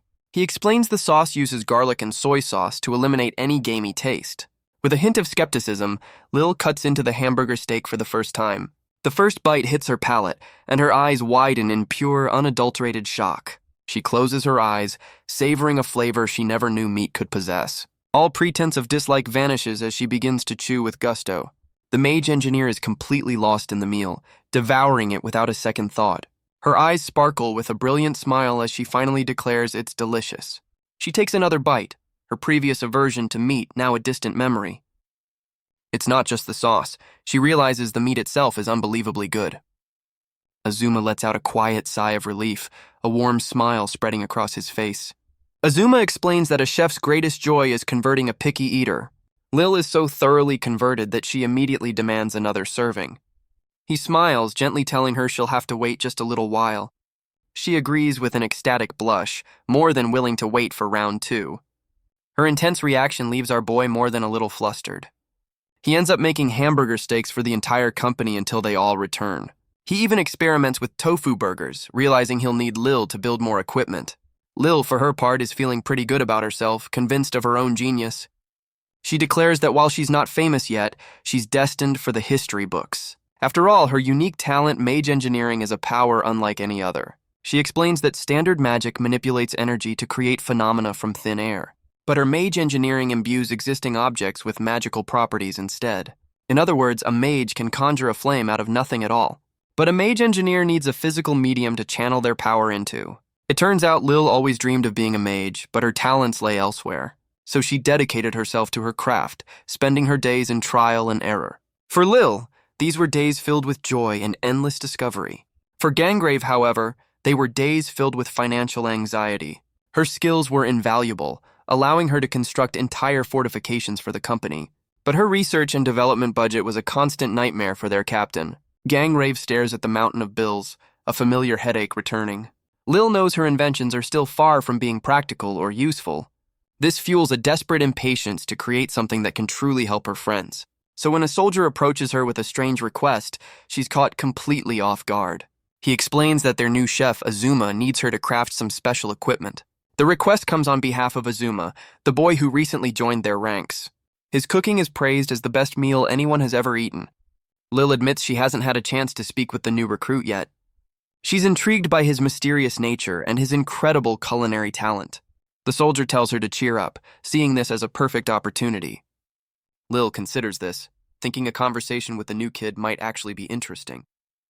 The soldier gestures for her to follow, asking what she means by her confusion. He smiles, assuring her that she'll understand everything once she speaks with Azuma. Lil recalls Gangrave saying something similar, but she didn't understand it at the time. But as fate would have it, she was about to find out exactly what he meant. She expected a grand request, but he just wants a knife, a cutting board, and a frying pan? But as she looks closer at the blueprints Azuma drew, her perspective begins to shift. These weren't just simple tools, they were designs based on concepts she'd never even imagined. She realizes Azuma isn't just a cook, he's a craftsman, obsessed with perfecting his tools. With a sly wink, she admits that Gangrave was right. This kid is far more interesting than she thought. Her interest was piqued, but Azuma's knowledge went far beyond simple designs. He casually explains the basics of metallurgy from his world, like adding carbon. Lil listens intently as he describes using heat to purify the ore. This kind of knowledge is a trade secret, passed down through generations of smiths. She's completely stunned, demanding he explain this revolutionary concept. Azuma realizes he's just casually dropped a state secret on her. She recalls being kicked out of forges for trying to learn these very secrets. To her, Azuma's common sense is a treasure trove of alien advanced knowledge. She begins to question him, starting with the most basic principles of matter. He starts explaining the concept of atoms, a word she's never even heard before. He explains the fundamental building blocks of his world, tiny particles called atoms. Lil can only stare, her mind reeling from this impossibly advanced knowledge. She bombards him with questions, from the nature of air to the composition of the earth. A slow smile spreads across her face. This is the most fascinating lesson of her life. She realizes that by his world's standards, their technology is hopelessly primitive. The first step in this new process becomes crystal clear: purify the metal. For the first time, she guides her magic with scientific principles, not just intuition. She understands now that true mastery isn't talent, but the belief that it can be done. Her thoughts echo the words of a legendary mage engineer, Alturia. And in a flash of light, she finally understands, creating an ingot of impossible quality. Azuma holds up his new tools, beaming with excitement for the meals he can now create. But Lil recalls the grueling process, as Azuma's impossibly high standards pushed her to her absolute limit. She realizes his refusal to compromise is the very source of his genius. In fact, she concludes his imagination and culinary talent are a genius that far surpasses her own. She looks up at him, her expression a mix of exhaustion, admiration, and a newfound respect. And after a long night of work, their collaborative project is finally complete. The result is the Mage Conro, a magical stove born from their combined knowledge. For Lil, Azuma's presence is a welcome change, a new source of inspiration. This project brought her a sense of accomplishment, unlike any of her previous inventions. Though the ideas were borrowed, it was her hands that forged this masterpiece. Azuma beams, promising to make all sorts of delicious food with the tools she's provided. Lil leans back, a satisfied smile on her face as she reflects on their masterpiece. She realizes these tools aren't for war, but for a culture of cooking that will outlast any conflict. She'd spent her entire life on research, wondering if a god had finally given her a break. But she quickly corrects that thought, realizing it wasn't divine intervention. It was Azuma who gave her this opportunity, this new path forward. A warm, contented blush spreads across her face as she accepts this new reality. Later, Azuma presents her with his newest creation, a thank you for all her hard work. She takes the first bite, and her entire world is rocked by the flavor. The taste is so incredible it literally blows her away, a culinary explosion of pure delight.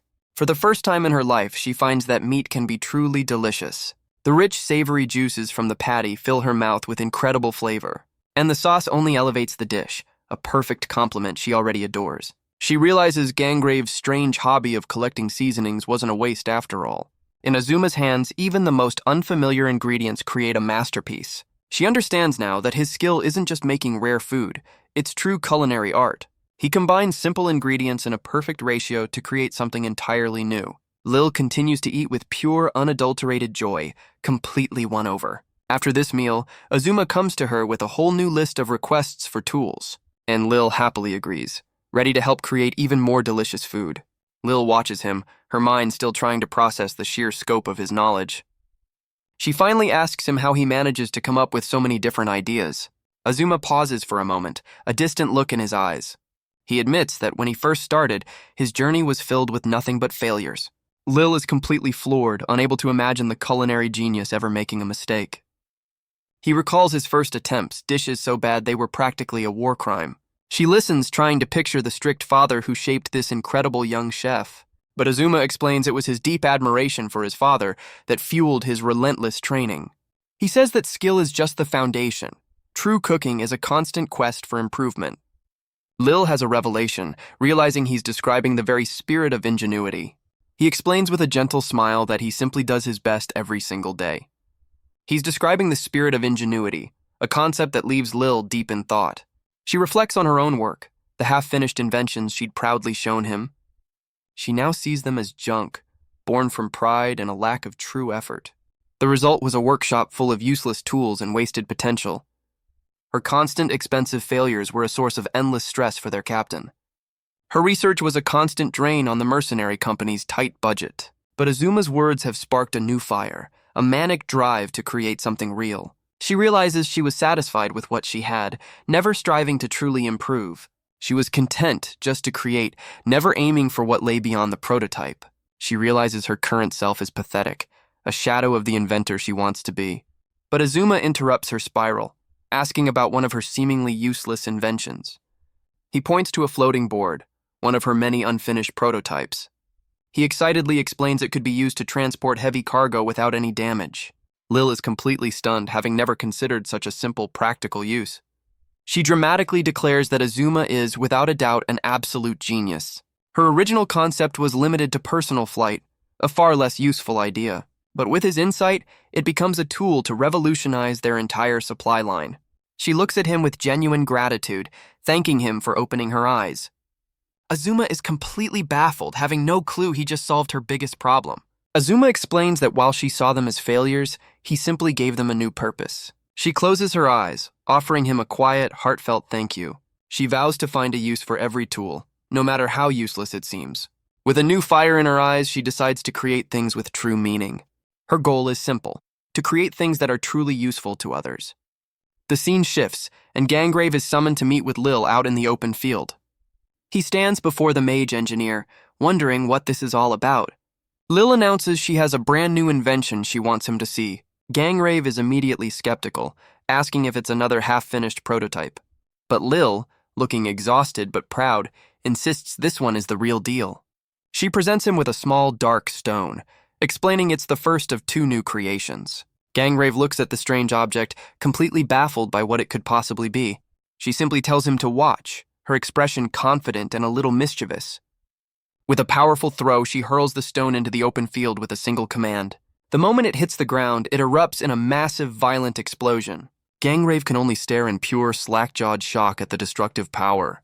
Lil calmly explains that this is her new invention, an explosion stone. It's a simple device. Chant the password and it detonates in 3 seconds flat. He panics, realizing this thing is far too dangerous to just carry around in his pocket. But Lil assures him she's taken safety precautions, which sounds incredibly reassuring. She explains the first safety feature. It won't activate unless held by the user.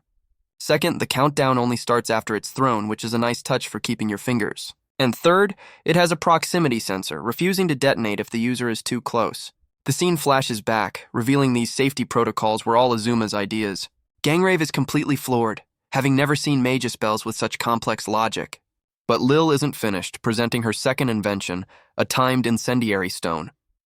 She points to a distant spot in the field, telling the captain to watch closely. With unnerving calm, she declares that in 5 seconds that spot will be on fire. A silent countdown hangs in the air, the seconds ticking by with grim certainty. Right on schedule, the ground erupts in a massive pillar of flame, much to Gangrave's shock. Gangrave is left speechless, his mind struggling to process the sheer destructive power. He turns to Lil, reminding her that as a mage engineer, she shouldn't be able to use this kind of magic.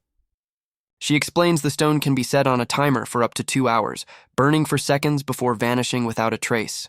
Gangrave is impressed, realizing it's the perfect tool for covert ops, leaving no evidence behind. With a confident smile, he declares this is no mere trinket and promises to fund her research. He officially tasks her with improving the designs, and Lil accepts without hesitation.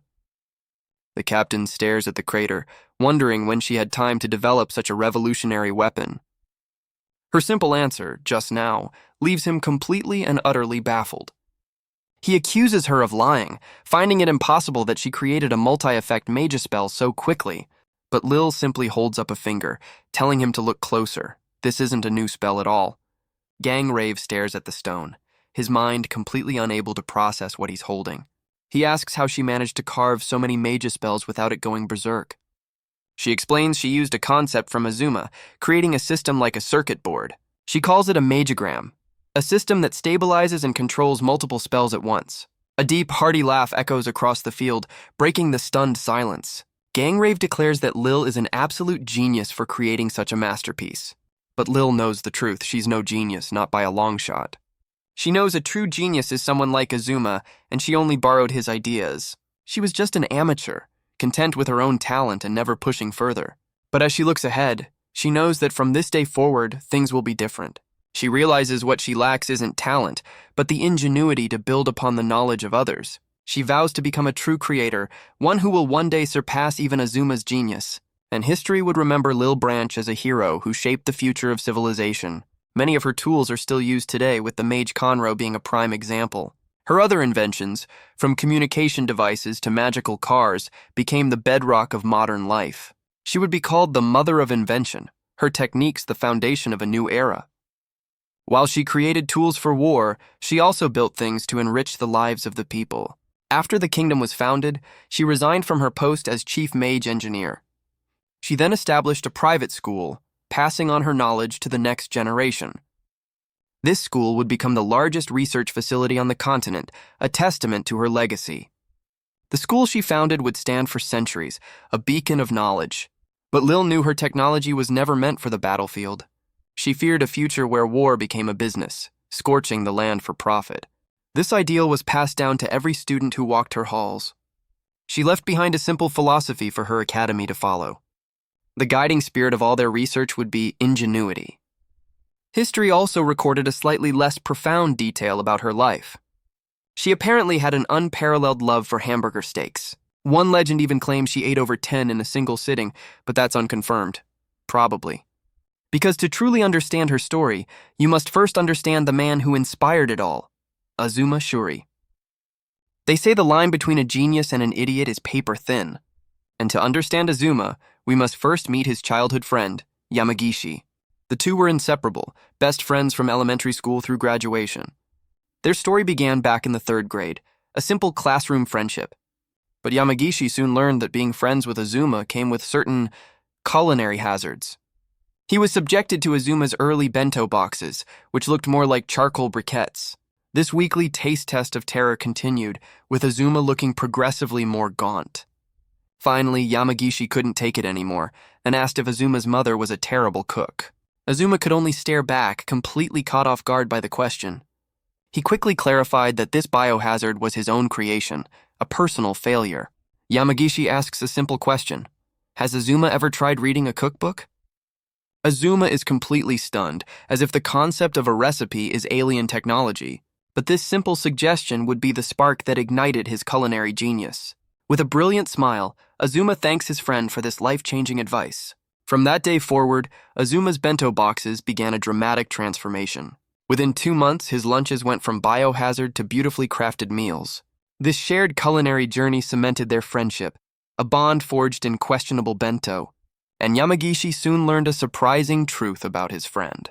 Outside the kitchen, Azuma was completely average in every way imaginable. That is, until a school field trip, when Azuma suddenly vanished without a trace. Yamagishi frantically tells the other kids that Azuma has been missing since morning. The adults are in a panic, realizing this is a serious problem.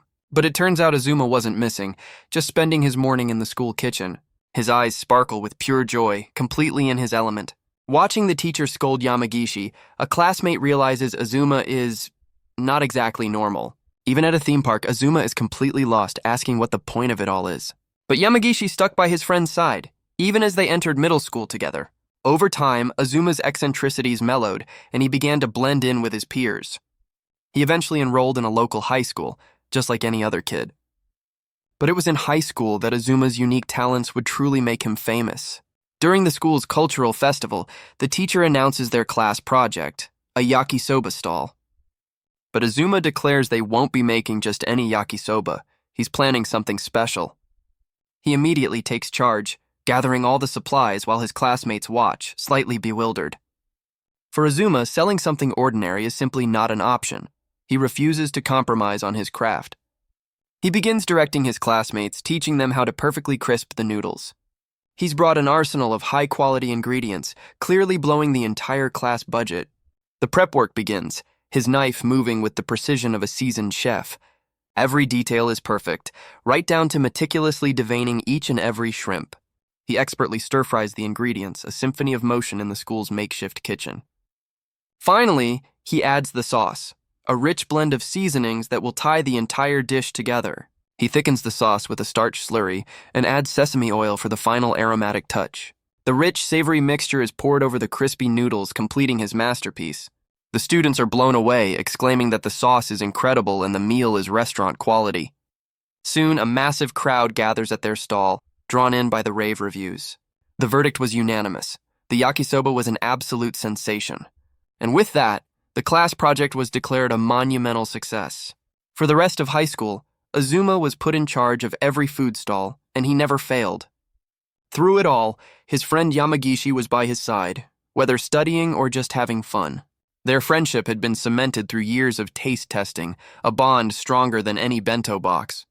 Of course, it turns out Yamagishi wasn't exactly a model student himself. One summer, Yamagishi took a solo trip abroad and simply vanished off the grid. He returned claiming he was just gambling, a story Azuma was too polite to question. But soon enough, their high school days came to a quiet, starlit end. On the eve of his departure, Azuma takes one last call from his best friend. Yamagishi's voice is warm and familiar, asking about his upcoming move to Tokyo. He reassures Azuma that no matter where he goes, he'll always be the same. But Azuma admits with a quiet sadness that he's afraid of what might change. He knows the training will be grueling, but he's determined to see it through to the end. Yamagishi listens on, a knowing smile playing on his lips. He fondly recalls Azuma's obsessive nature, the kind of guy who'd make miso from scratch. Azuma admits with a sheepish grin that it was a long series of failures, but he proudly states that in the end, he created something better than anything store-bought. His expression is one of pure, unshakable confidence in his craft. Yamagishi decides to call it a night, and Azuma agrees, knowing he has an early start. But just before they hang up, there's a moment of thoughtful silence. Yamagishi's voice cuts through, as if he has one last thing to say. Azuma listens, waiting for his friend's final words of encouragement. Yamagishi brushes it off, simply promising they'll see each other in 2 years. And with that simple promise, their final conversation comes to an end. But as fate would have it, Azuma and Yamagishi would never meet again. And that was the end of Azuma Shuri's story on Earth. The stage for his next chapter was set in a place he never could have imagined. A world far from home where his new life had just begun, but his journey was built on a simple, frustrating question: what is talent? He recalls his early days, struggling to get anything right no matter how hard he tried. When people ask him about his gift, he's often at a loss for words. He was taught that talent is innate, while effort is something you acquire. The memory of his relentless, often painful training is never far from his mind. It was a lesson from his father, one he didn't fully understand at the time. But here, in this new world, he simply introduces himself, ready to prove his worth. A month has passed since Azuma arrived on the continent of Sabreu. He's learned more about this world, but a way home remains elusive. The familiar seasonings are a painful reminder of the world he's lost. They were developed centuries ago by others who came from the same fabled village. But the trail of information ends there, a frustrating dead end. The company's next battle takes them to a coastal forest, a fight over salt rights. Salt is a vital resource, and without it, the entire company will suffer. Even Azuma's cooking is at risk, as a lack of salt threatens his masterpieces. Thankfully, Lil's explosive new inventions have earned them a hefty reward. With the company's success, Azuma considers asking for more kitchen staff. The mercenary camp is a bustling hub of activity, a temporary home in the forest. In his kitchen, Azuma prepares another meal, stirring a pot of hearty stew. He takes a moment to taste his creation, ensuring the flavor is absolutely perfect. But his focus is broken as he spots something unusual at the edge of the camp. A lone, hooded figure stands among the trees, watching them from a distance. Azuma approaches Kagaya, the shrine maiden, asking if she saw the mysterious observer. Startled by his sudden appearance, she loses her grip on a massive stack of plates. As the dishes clatter to the ground, she insists she's fine, though clearly flustered. This is Kagaya, one of the company's most important officers, currently having a very bad day. In fact, she's the captain of their intelligence division, a detail that seems surprising right now. She's a member of the powerful religious organization known as the Divine Palace. When Azuma first met her, he saw a graceful and beautiful woman, a stark contrast to the other women in the company, who were a bit more hands-on. But as she fumbles, a massive hand reaches down to help her. It's the silent giant, Orthros, offering his assistance without a word. He kneels to pick up the plates, his immense size belying his gentle nature. This is Orthros, one of the company's most formidable warriors. He's the stoic leader of the 2nd Infantry Division. His towering frame and powerful muscles are the very symbol of strength. And true to his reputation, the man is completely, utterly silent. He's a man who leads by example, letting his actions speak for him. Kaguya finally regains her composure, asking Azuma what he needed to tell her. He points towards the woods, explaining he saw a mysterious figure watching them. The silent giant, Orthros, looms behind her, his attention also fixed on the forest. A look of understanding dawns on Kaguya's face, as if this isn't the first time. She sighs in exasperation, asking if a certain Kuga is causing trouble again. Azuma can only look on in confusion, completely out of the loop. Kaguya explains that when this person is troubled, they go off to train alone. For them, swinging a sword is the only way to find a solution to their problems. The three of them head into the woods to find this mysterious swordsman.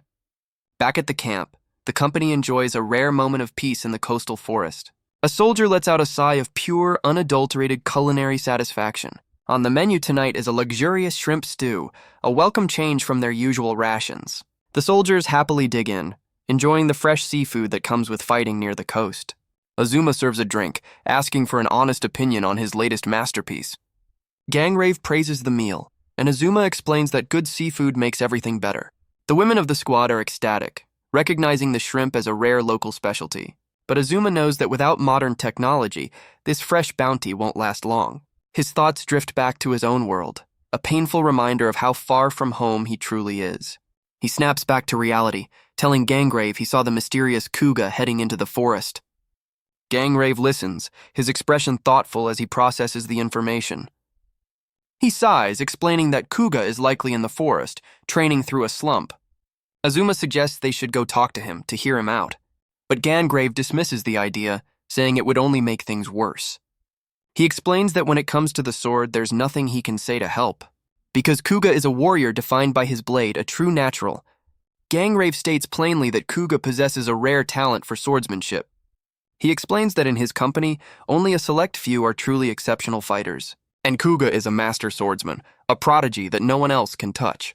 The title leaves Azuma completely stunned, a master swordsman in their midst.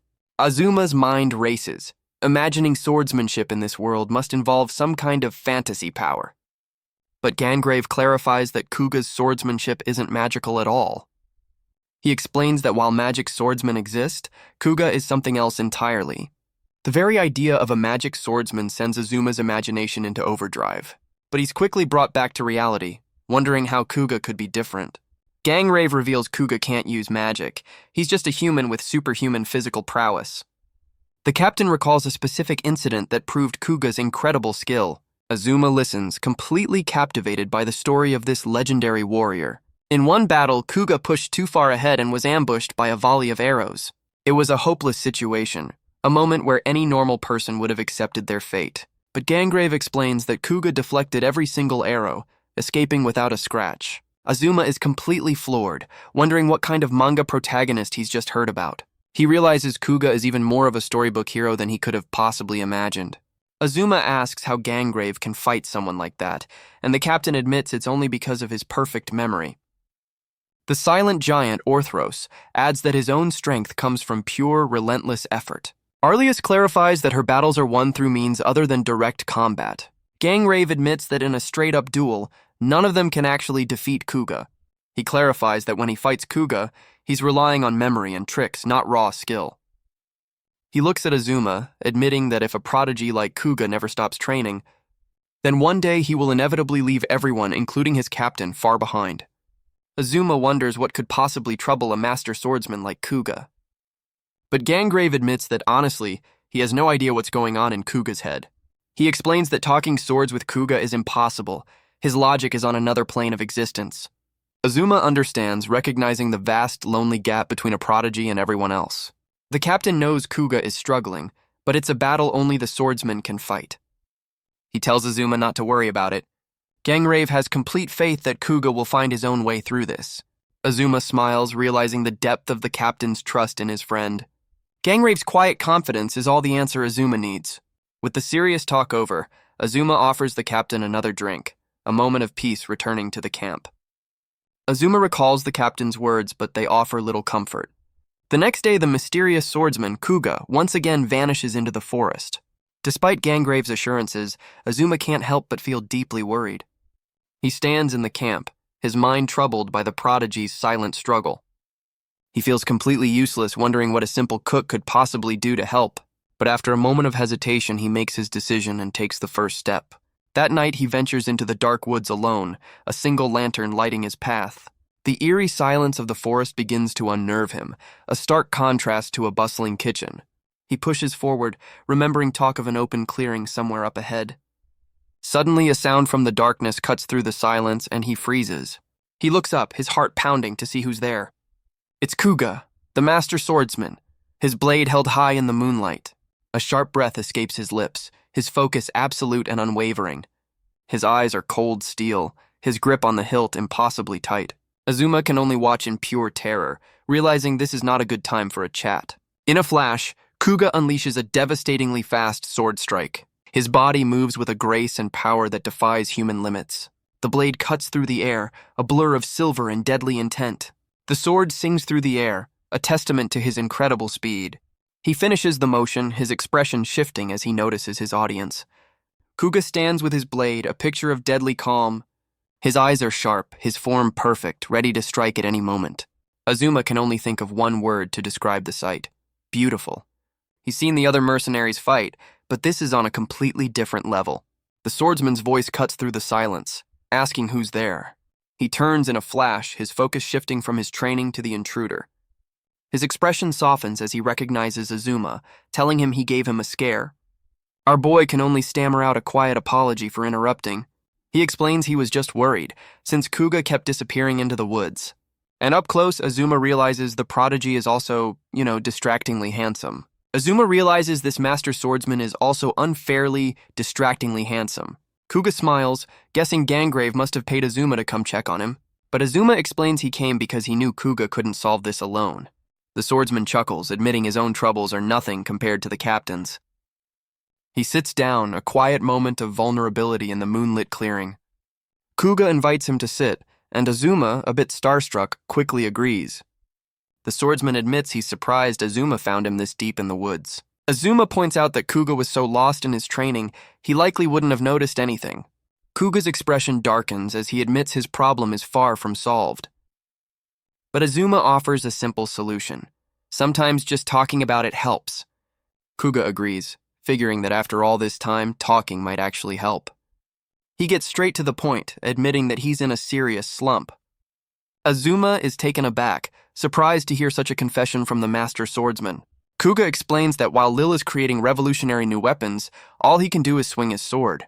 Azuma argues that Kuga's role is just as necessary for the company's survival, but the swordsman can't accept that, his pride clearly taking a hit.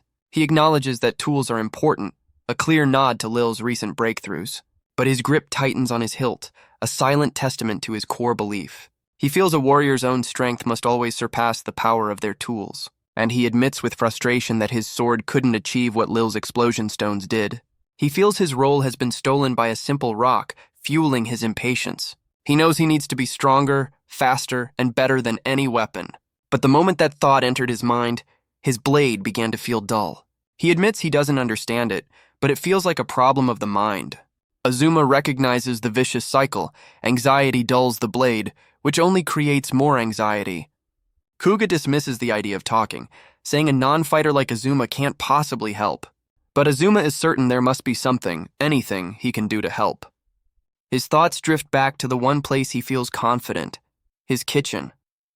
A quiet resolve hardens in Azuma's eyes as a plan begins to form. And just like that, a brilliant idea cuts through his worry. Azuma gets the swordsman's attention, a confident look in his eyes. He offers a simple disarming question. Aren't you hungry? The master swordsman is completely caught off guard by the sudden change of topic. Azuma explains his philosophy. You can't solve problems on an empty stomach. Kuga can only stare back, his warrior's mind unable to process this culinary logic. And just like that, Azuma has set up a full kitchen in the middle of the forest. Kuga is stunned, wondering if the kid really hauled all this gear out here just for him. Azuma announces he'll be using the horse mackerel from dinner to make a special meal. The swordsman is surprised, questioning if they can use such a luxurious ingredient. But Azuma winks, certain Gangrave won't mind if it's for a good cause. With a confident smile, Azuma gets ready to work his magic. He lays out the ingredients, fresh horse mackerel and his own special tartar sauce. The sauce is a homemade masterpiece, a blend of eggs, onions, and fresh herbs. He even made the mayonnaise from scratch, a difficult process he finally mastered. It was a seasoning that demanded patience and skill, but he's grateful for the challenge. He declares he'll prove that all the effort he put into these condiments was worth it. Kuga looks at the fresh fish, asking what Azuma plans to do with them. Azuma's eyes sparkle as he announces he's going to fry them up. The swordsman's face lights up, admitting he's a huge fan of fried food. With his custom knife in hand, Azuma begins the prep work, ready to cook. Azuma's expression hardens, his focus absolute and unwavering. He begins by expertly filleting the horse mackerel with precise practice cuts. Every tiny bone is meticulously removed, a sign of his deep respect for the craft. He seasons the fillets with salt and a touch of fresh ginger juice. The fish is then placed inside a custom-made magical refrigerator. It's another one of Lil's incredible if exhausting creations. Of course, the payment for such a device was a truly staggering number of hamburger steaks. He carefully places the seasoned fillets inside the magical cooler to rest. With the lid closed, he explains that now, they just have to wait. Kuga is surprised, but Azuma explains that some things just need time to become perfect. To pass the time, Azuma offers the swordsman a bottle of sake. He pours a cup, suggesting a drink while the fish marinates. Kuga happily agrees, declaring that a drink after training is the best. Azuma asks if the master swordsman has a refined palate for alcohol, but Kuga just smiles, admitting he only knows that good sake is good. Azuma sheepishly confesses that he can't really drink much himself. As a chef, he explains, he can't afford to dull his sense of taste. But he winks, adding that sometimes everyone needs to let loose. The simple advice seems to strike a chord with the troubled swordsman. Azuma tells him to forget his worries for now and just relax. Azuma admits he can't offer advice on something as specialized as swordsmanship. He just wants to help Kuga relax, to give his mind a chance to rest. The swordsman listens, realizing that maybe the answer isn't more training. Azuma's mind flashes back to his own difficult apprenticeship in Tokyo. He recalls hitting a wall where no amount of practice could fix his mistakes. In those moments of crushing frustration, he felt completely defeated. But his mentor, the head chef, had a different approach to problem solving. He was told to stop, have a drink, and sleep on it, a truly revolutionary training method. And after taking that much-needed break, his mind finally felt clear. He realized he'd been overthinking, his anxiety making his hands too stiff to work. He admits the hangover the next day was absolutely terrible, though. But he smiles, remembering the simple, profound lesson he learned that day. Kuga listens intently, the story of a frustrated cook resonating with him. A slow smile spreads across his face as he finally understands Azuma's point. He confesses that he truly believed he had finally reached the limit of his talent. Lately, he's been unable to defeat larger opponents, a wall he couldn't seem to break. The word limit echoes in Azuma's mind, a concept he can't quite accept. He knows Kuga has talent, skill, and an unbreakable work ethic. He recalls Gangrave's words that one day Kuga would leave them all behind. Azuma watches the master swordsman, finally understanding the depth of his struggle. Azuma's eyes widen, a sudden realization cutting through the silence. He tells Kuga not to speak of his own limits with such casual despair. His expression hardens, refusing to accept the swordsman's self-doubt. He explains that Kuga's swordplay was beautiful, a perfect arc of motion. He insists that this isn't a limit, but simply a wall that can be broken. At least that's how it looked to him, a humble cook watching a master at work. He knows Kuga doesn't want to give up. It's the duty of the truly talented. His talent shows others the very limits of what a human can become. The swordsman turns back, completely taken aback by the boy's profound words. A slow smile spreads across his face as he considers the idea. A wall. With their heart-to-heart over, Azuma decides it's time to get back to cooking. He retrieves the marinated fillets, ready for the final crucial steps. First, he carefully pats the fish dry to ensure a perfectly crispy coating. The simple seasoning of salt, pepper, and ginger has already worked its magic. Next, he prepares the egg wash, the foundation for the breading to come. In a surprising twist, he flash fries Sancho leaves to infuse the oil with flavor. The fragrant leaves are then crushed and mixed into a tray of breadcrumbs. He coats the fish in a light batter before pressing it into the seasoned panko. It hits the hot oil, fried with a level of precision that borders on obsessive. Finally, he presents the finished dish, a golden brown aji fry ready to be devoured. Kuga admits that while it's clearly fried, he's never seen fish look so delicious. Azuma explains he's added a bit of a spicy kick, just for the swordsman. Without another word, the master swordsman takes his first decisive bite. A slow, satisfied smile spreads across his face as he chews. He declares it's incredible, the perfect blend of crispy, fluffy, and savory. In what feels like seconds, the entire plate is scraped completely clean. He leans back, complimenting Azuma's incredible skill with a knife. Azuma smiles, admitting that how you use the knife is everything in the kitchen. The swordsman asks for an example, his curiosity now fully piqued. Azuma explains that rough cuts damage the fish, so he uses a gentle touch. The swordsman repeats the words, stroke and cut, a simple concept that changes everything. And just like that, a culinary lesson becomes a martial arts epiphany. Kuga realizes he's been completely mistaken in his entire approach to swordsmanship. He can't just rely on brute force. His technique must overcome his physical limitations. He begins to piece it all together. A new philosophy built on technique, not just power. With a triumphant shout, he thanks Azuma, declaring he's finally had a breakthrough. Azuma is just glad he could help, even if he has no idea what he actually said. Reinvigorated, Kuga tells Azuma to head back while he puts his new theory into practice. He needs to be alone to capture this feeling, promising he'll be back to normal by morning. Azuma can only smile, accepting that this is just how a prodigy's mind works. The next morning, Kuga is back to his old self, a cheerful smile on his face. But on the battlefield, the enemy is in a state of complete and utter chaos. Their commander panics, having never been warned about this many mages. Gangrave's men cheer, recognizing the destructive power of Lil's new explosion stones. But Kuga can only watch, his face a mask of shock as he realizes the implications. His mind flashes back, reaffirming his own identity as Kuga, captain of the 1st Infantry. His pride has always been in being the first to charge, cutting down enemies on the front line. And his men share that pride, believing they do the most important work in the company. Of course, that's excluding the highly paid mages, who seem to have it pretty easy. He's always believed in the power of his own 2 hands and a single reliable blade. He's always believed his talent was his greatest weapon, but lately that hasn't been the case. And it all started because Lil's own talent was finally allowed to bloom. Her explosion stones and timed incendiary stones were incredible game-changing inventions. His own men cheer, ecstatic that these new tools will let them crush their enemies. But as Kuga watches his infantry advance, a different thought takes root. He admits to himself that he was genuinely happy for his friend's success. But he's always taken pride in defeating enemies with his own 2 hands. Now, with these new weapons, the old ways of war are becoming obsolete, and he closes his eyes, unable to accept this new reality. His entire philosophy was forged in the slums, where a sword was all he had. He and Gangrave had survived the slums by relying on each other's strength. Even as a boy, Kuga was supremely confident in his skill with a blade. He'd spent his youth fighting off thugs, honing his skills in brutal street brawls. And Gangrave, even back then, recognized Kuga's rare and exceptional talent. A technique Gangrave struggled to learn, Kuga could master just by watching it once. But now Gangrave was a captain, leading from the back, no longer on the front lines. Kuga had vowed to be the blade that would carve a path to his friend's dream, but now that same blade felt dull and heavy in his hands. He felt a desperate need to prove his own strength, to not be outdone by a simple tool. But in the heat of battle, his anxiety made his sword hesitate, his body betraying his will. He saw his talent as a long, impossible staircase with a peak he could never reach.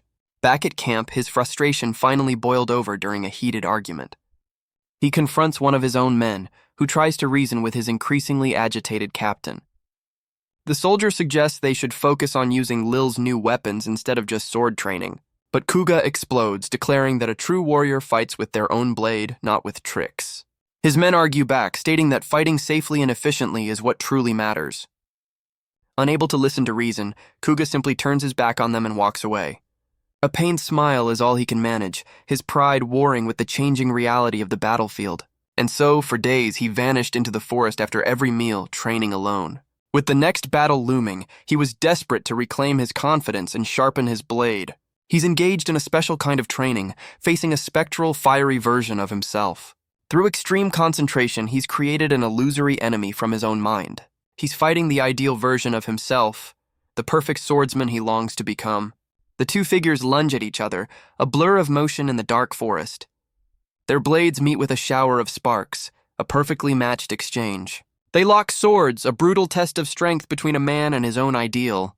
But the phantom is faster, sending Kuga's sword flying from his grasp. Kuga can only watch in shock as the spectral blade is held to his throat.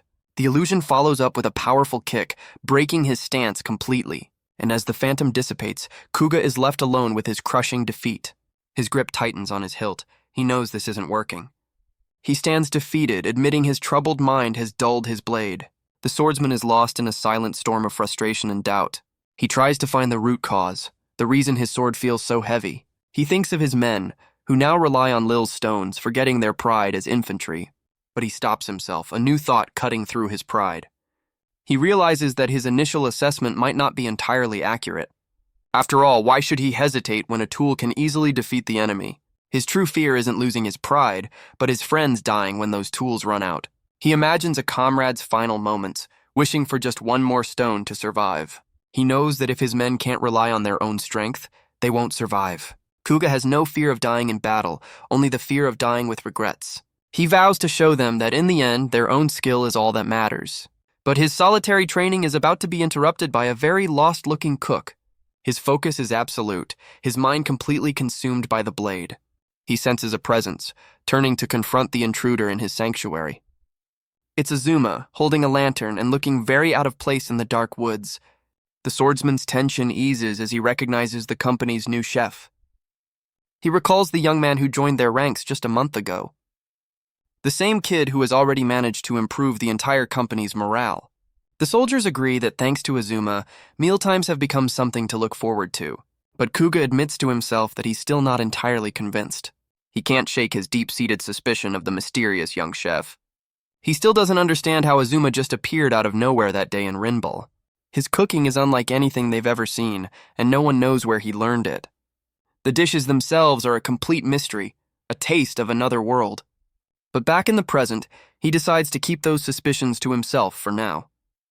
His expression is so grim it's enough to make our boy burst into tears, which seems a tad dramatic. After all, Azuma is just worried about the swordsman disappearing into the woods alone every night, and so he ventured out, determined to find the troubled prodigy. Azuma admits he came out here on pure impulse, without a second thought. He'd simply followed his gut, lantern in hand, into the dark woods. Kuga realizes he was so lost in his own head, he never noticed Azuma's concern. He looks at the young chef, admitting that in many ways he's still immature. The two sit together, and Kuga finally confesses that he's in a major slump.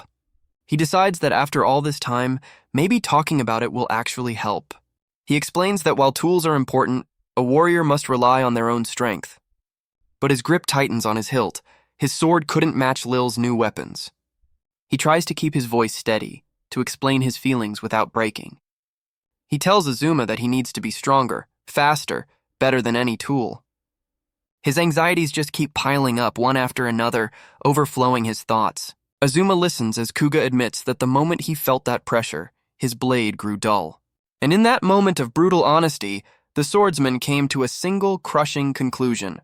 He was weak. He was growing impatient, watching his comrades succeed while he was left behind. He felt pathetic, jealous of Lil's incredible success while he was stuck in a slump. But as he spiraled, Azuma offered a single, unexpected piece of advice. With a disarming smile, he simply asks the master swordsman if he's hungry. The question completely short-circuits Kuga's brain, leaving him utterly speechless. And somehow, with that one question, Azuma was about to solve all of Kuga's problems.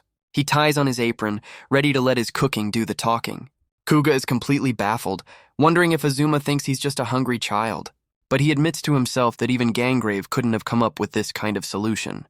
Suddenly, all his worries seem trivial, almost pointless in the face of a good meal. He wonders if this is just another one of Azuma's strange, disarming skills. But as he watches, he's struck by the chef's practiced, confident movements. Azuma's knife moves with such precision, it looks less like a tool and more like a legendary blade. Kuga's mind races, analyzing every cut, feeling a hidden lesson in the motion. Azuma places the seasoned fillets into the magical cooler to rest. He turns to the swordsman, explaining that now they just have to wait. To pass the time, Azuma offers the swordsman a bottle of sake, which is always the correct answer. Azuma admits he can't offer advice, but he wants to help Kuga clear his head. The swordsman considers this, the simple idea of relaxing hitting him differently. Kuga realizes that for a simple cook, Azuma is surprisingly sharp. Azuma smiles, knowing all too well what it's like to hit a wall in your craft. And Kuga feels a pang of guilt for ever being suspicious of this kid. Azuma's pure, innocent smile is almost too much for the hardened warrior's conscience. He realizes Azuma has his own burdens, yet he's still trying to help others. The kid has already earned Ganggrave's trust and even befriended the fiery Lil. He's just a kind, ordinary person, a non-combatant in a world of war. And yet, this ordinary boy is about to solve a problem Kuga thought was his absolute limit. Kuga looks down, admitting he lacks the physical gifts for the sword. He believes he has no natural aptitude, no ideal body for a true warrior. But despite that, he trained relentlessly to overcome his own shortcomings. That sheer effort became the very foundation of his pride as a swordsman. And now he believes he has finally reached his absolute limit. But Azuma refuses to let him dismiss his own potential so easily. He tells Kuga that his swordplay was beautiful, and this is just a wall to be broken. The simple, earnest words from the young cook strike a deep chord. Kuga reflects on his past, a life spent cutting down countless foes. He realizes Azuma is right. His beautiful sword isn't broken, it's just hit a temporary wall. Kuga falls silent, the weight of Azuma's simple observation sinking in. He decides to trust the boy's perspective, to see his problem as a wall. If his sword has truly hit a wall, then there must be a technique to break it. The answer isn't a new weapon, but something he's overlooked in himself. But Azuma interrupts his spiral, announcing it's time for the main event. With the serious talk over, our boy gets back to what he does best. He presents the finished meal, a perfectly cooked aji fry for the swordsman. The first bite hits and Kuga's entire world is rocked by the flavor. The verdict is delivered in a single, silent, explosive thought. He is astonished. The crispy exterior gives way to a fluffy inside, a perfect blend of savory flavors. The spicy Sancho pepper cuts through the rich sauce, a perfect combination. Kuga leans back, admitting that Azuma's skill with a knife is truly something else. Azuma explains his secret. For soft things, you don't just cut, you gently stroke the blade through. The words stroke and cut echo in Kuga's mind, a simple concept that changes everything. He realizes his entire philosophy was built on using his size to overpower stronger foes. But he was wrong. He has something far greater than brute strength, his swordsmanship. Through countless battles, he'd already forged techniques that didn't rely on pure power.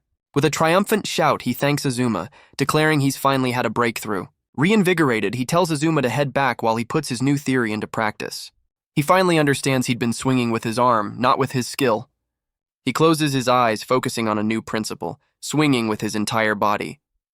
Power flows from his legs, through his core, and into his arms. But it's not just muscle, he must use his entire skeletal frame. He needs to understand the tension, the weight, and the center of gravity. Every movement must be precise, every ounce of force accounted for. His eyes snap open, a new level of understanding dawning on him. The spectral version of himself appears once more, a test of his new theory. It's the ideal swordsman he's been chasing, a phantom of his own creation. Their blades meet in a shower of sparks, a clash of reality and aspiration. But the phantom's blade is different, a manifestation of his old, flawed ideals. But this time, Kuga meets the phantom's blade with a new, unshakable resolve. His eyes widen as he feels the difference, the flow of true power. With a single, fluid motion, he unleashes a strike of impossible speed. The phantom's ideal form shatters against the force of this new technique. He grits his teeth, pouring every ounce of his being into the swing. The force of the blow reverberates through his entire arm, a testament to his breakthrough. In fact, the power is so immense, the sword is ripped from his very grasp. He stares at his trembling hand, realizing the shockwave was beyond what he could control. He can only look on in stunned silence, his mind reeling from the display. His sword, now free, has buried itself more than halfway through a massive tree. A slow, relieved laugh escapes Kuga's lips as the realization sinks in. He understands now, it was never a limit, just a wall waiting to be broken. And so, for the rest of the night, he did nothing but swing his sword.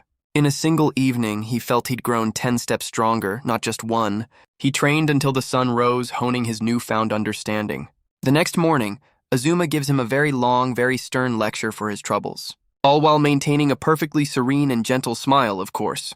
Kuga realizes that our boy's quiet kindness can be genuinely terrifying. With the scolding over, Azuma asks if his problem is finally solved. Kuga smiles, admitting that it's all thanks to him. The enemy cavalry thunders across the field, a wave of steel and fury. Gangrave's men spot the charge, quickly preparing Lil's new explosion stones. But before they can act, Kuga leaps into the fray, charging the entire army alone. His own men can only watch in stunned disbelief at their captain's reckless move. One of his soldiers screams for him to stop, calling his solo charge pure suicide. But Kuga's mind is clear. He finally understands what he needs to do. As the enemy archers prepare to fire, he recalls the two faces of his sword. He leaps into the air, a lone figure against an entire army. A storm of arrows fills the sky, a death sentence for any normal man. But with his new soft sword technique, he deflects every single one. He lands without a scratch, surrounded by a forest of deflected arrows. His men can only stare in slack-jawed disbelief at the impossible sight. But with the arrows dealt with, he now faces the charging enemy cavalry. It's time to unleash his other technique, the hard sword of pure power. With a single devastating strike, he cuts through both knight and horse. He carves a path through the enemy line, a whirlwind of steel and fury. He explains his speed comes from a calm mind and relentless physical training. Surrounded on all sides, he moves with an effortless, deadly grace. His comrades realize his skill has ascended to a completely different level. But even Kuga seems surprised by the sheer power he now commands. He becomes a one-man army, a whirlwind of destruction cutting through the enemy ranks. His men can only watch in awe, admitting they never knew their captain was capable of such power. That night, the camp erupts in a massive cheer, celebrating their overwhelming victory. The soldiers raise their cups, declaring the win was all thanks to Captain Kuga's incredible display. His men now treat him with a newfound reverence, offering him the first plate of food. The very soldiers who argued with him now bow in apology for their earlier insolence. One of them humbly asks if Kuga would be willing to teach them his swordsmanship. Kuga is a bit taken aback by their sudden, complete change of heart. He closes his eyes, considering their earnest, if slightly shameless request.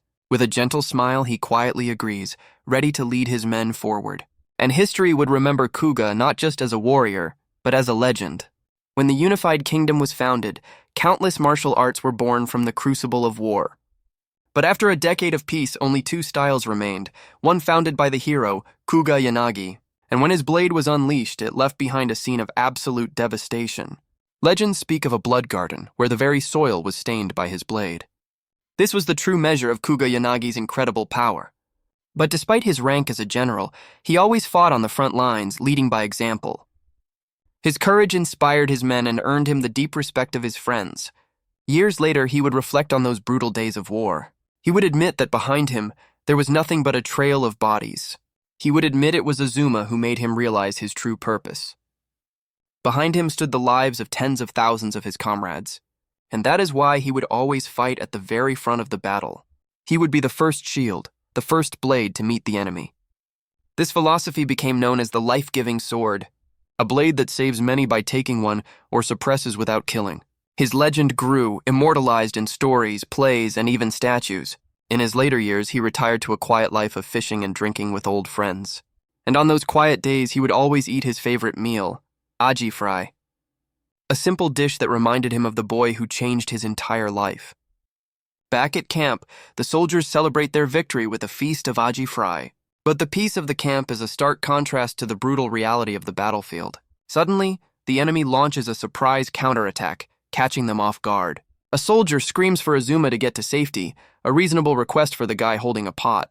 But Azuma refuses, insisting that he and his team will support them. His eyes widen as he realizes the true scale of the enemy's assault. He sees the enemy has brought in their own powerful mage unit. A powerful sorceress begins to chant, gathering a terrifying amount of energy. She unleashes a torrent of black flame, incinerating the front line in an instant. Azuma can only watch in horror, realizing this is the true, devastating power of magic. The scene shifts to a vast, snow-covered forest, a quiet blanket over the land. Time has passed since the last brutal battle, the chaos giving way to a cold peace. The seasons have turned, and a harsh winter has now settled in. In the camp, the soldiers huddle for warmth, the victory feeling distant. Azuma reflects on his time here, still a stranger in a strange land. The story catches up with the Gangrave Mercenary Company's recent fortunes. Their victory in the war over salt rights has filled their coffers with gold and supplies. A soldier recalls how happy Gangrave was, planning to expand their forces.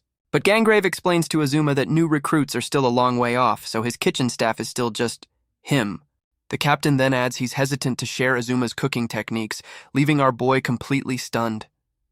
The company's next campaign takes them to the frigid north, a war over valuable mineral rights. It seems no matter the era, humanity will always fight over the resources needed to forge steel. Azuma shivers in the biting cold, a stark contrast to the heat of his kitchen. He spots Lil nearby, offering a friendly greeting against the winter chill. But he's horrified to find the mage engineer has become a literal ice sculpture. He quickly offers her a warm drink, hoping to thaw her out before she shatters. The warmth spreads through her instantly, a look of pure relief on her face. He explains it's a special drink he made called amazake, a sweet, warm sake. Lil takes another sip, the comforting warmth chasing away the last of the cold. She notes its sweetness, surprised that it doesn't taste like alcohol at all. Azuma clarifies that while it's sweet, it is still technically sake, so she should probably take it easy. He explains it's made from sake leaves, a byproduct of the brewing process. Arlius, the second-in-command, notes this world has its own version of sake, which she had to ask Gangrave to procure. Azuma admits he was hesitant to serve alcohol, not wanting the soldiers drunk in an emergency. But he figured a small amount would be perfect for warming them up in this frigid weather. Lil, however, seems to have missed the small amount memo and is chugging it down with gusto. Azuma can only watch, glad that she seems to be enjoying his creation so much. A familiar face appears as Tag, the young soldier, asks if he can get in on the action. It turns out Tag isn't just any soldier, he's the captain of the company's archer unit. Despite his rank, he's known for his laid-back attitude and goofy smile, a bit of a jokester in the ranks. He's not intimidating, but rather known for his lighthearted and approachable nature. He's seen as a friendly older brother, a man his soldiers can easily talk to. Azuma smiles, letting the archer captain know there's a cup for him as well. Tag doesn't hesitate for a second, eagerly accepting the offer. He takes a long drink, the warm amazake a welcome relief from the biting cold. A look of pure bliss spreads across his face. It's warm, sweet, and absolutely perfect. But Azuma quickly warns him that it's still alcohol, so he's limited to just one cup. Azuma promises to make more after the battle, a deal Tag eagerly accepts. But Lil has other priorities, demanding Azuma make her some hamburger steaks first. Tag is completely stunned, reminding her she already ate a mountain of them last time. Lil enters a state of pure zen, her mantra a simple ode to hamburger steaks. She declares with religious fervor that hamburger steaks are delicious no matter the day. Tag asks Azuma if she's all right, noting the slightly terrifying look in her eyes.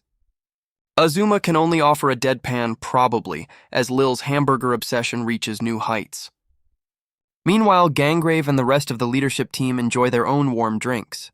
Arlius notes that even their stoic captain seems to be enjoying the amazake.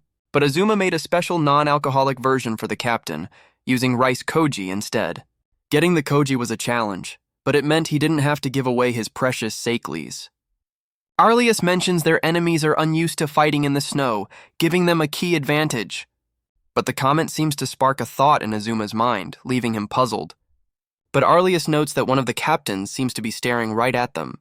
Her gaze is fixed, a silent and unreadable judgment from across the camp. Azuma points out the leadership meeting, wondering why Tag isn't there. Tag just looks surprised, asking if he's really allowed to skip it. He admits he's not great at the whole thinking thing, leaving it all to Gangrave. Azuma can only process this unique approach to leadership. Lil chimes in that she does the same, and Azuma feels a pang of sympathy for their captain. Meanwhile, the rest of the leadership team continues to stare in silent disapproval. Soon, an officer announces the result of the meeting. They'll rest today. The company will begin their advance tomorrow, a brief respite before the next battle. With the meal over, Azuma is left with the less glamorous part of his job. He washes the dishes in the freezing cold, his hands numb from the icy water. He admits that on a day like this, even simple chores feel like a monumental task. But his quiet work is interrupted by Arlius, who asks for a moment of his time. The second-in-command's gaze is as sharp and cold as the winter air around them. Azuma learns that she's not just an officer but a specialist who leads the Mage unit. The story clarifies that while Lil's power interferes directly with physical matter, recalling her unique, hands-on approach to blacksmithing, Arlius's abilities are focused on manipulating natural phenomena instead, and she demonstrates this power, conjuring a flame in the palm of her hand. She can summon massive fireballs, incinerating her enemies without a hint of mercy. And this powerful mage, Arlius, is also considered a peerless beauty. Azuma can't help but be struck by her stunning, almost otherworldly elegance. He imagines that if she were back on his world, she'd be an instant celebrity, a pop idol scouted on the spot. But his admiration is cut short by a single glaring observation. He repeats the thought, just to be sure he's processing it correctly. Yes, for all her beauty, our boy's final dramatic verdict is in. But he quickly clarifies that he's a firm believer in the flat is justice philosophy. Azuma finally asks Arlius why she's decided to speak with him now. He's pretty sure that up until this point she hasn't exactly been his biggest fan. Arlius's expression remains as cold and unreadable as the winter snow. He points out that since he arrived, she's shown absolutely no interest in him. While he's gotten to know her subordinates, she's kept a professional distance. He's friendly with the other mages, but Arlius always seems to be walking away. And whenever she does look at him, her gaze is sharp and calculating.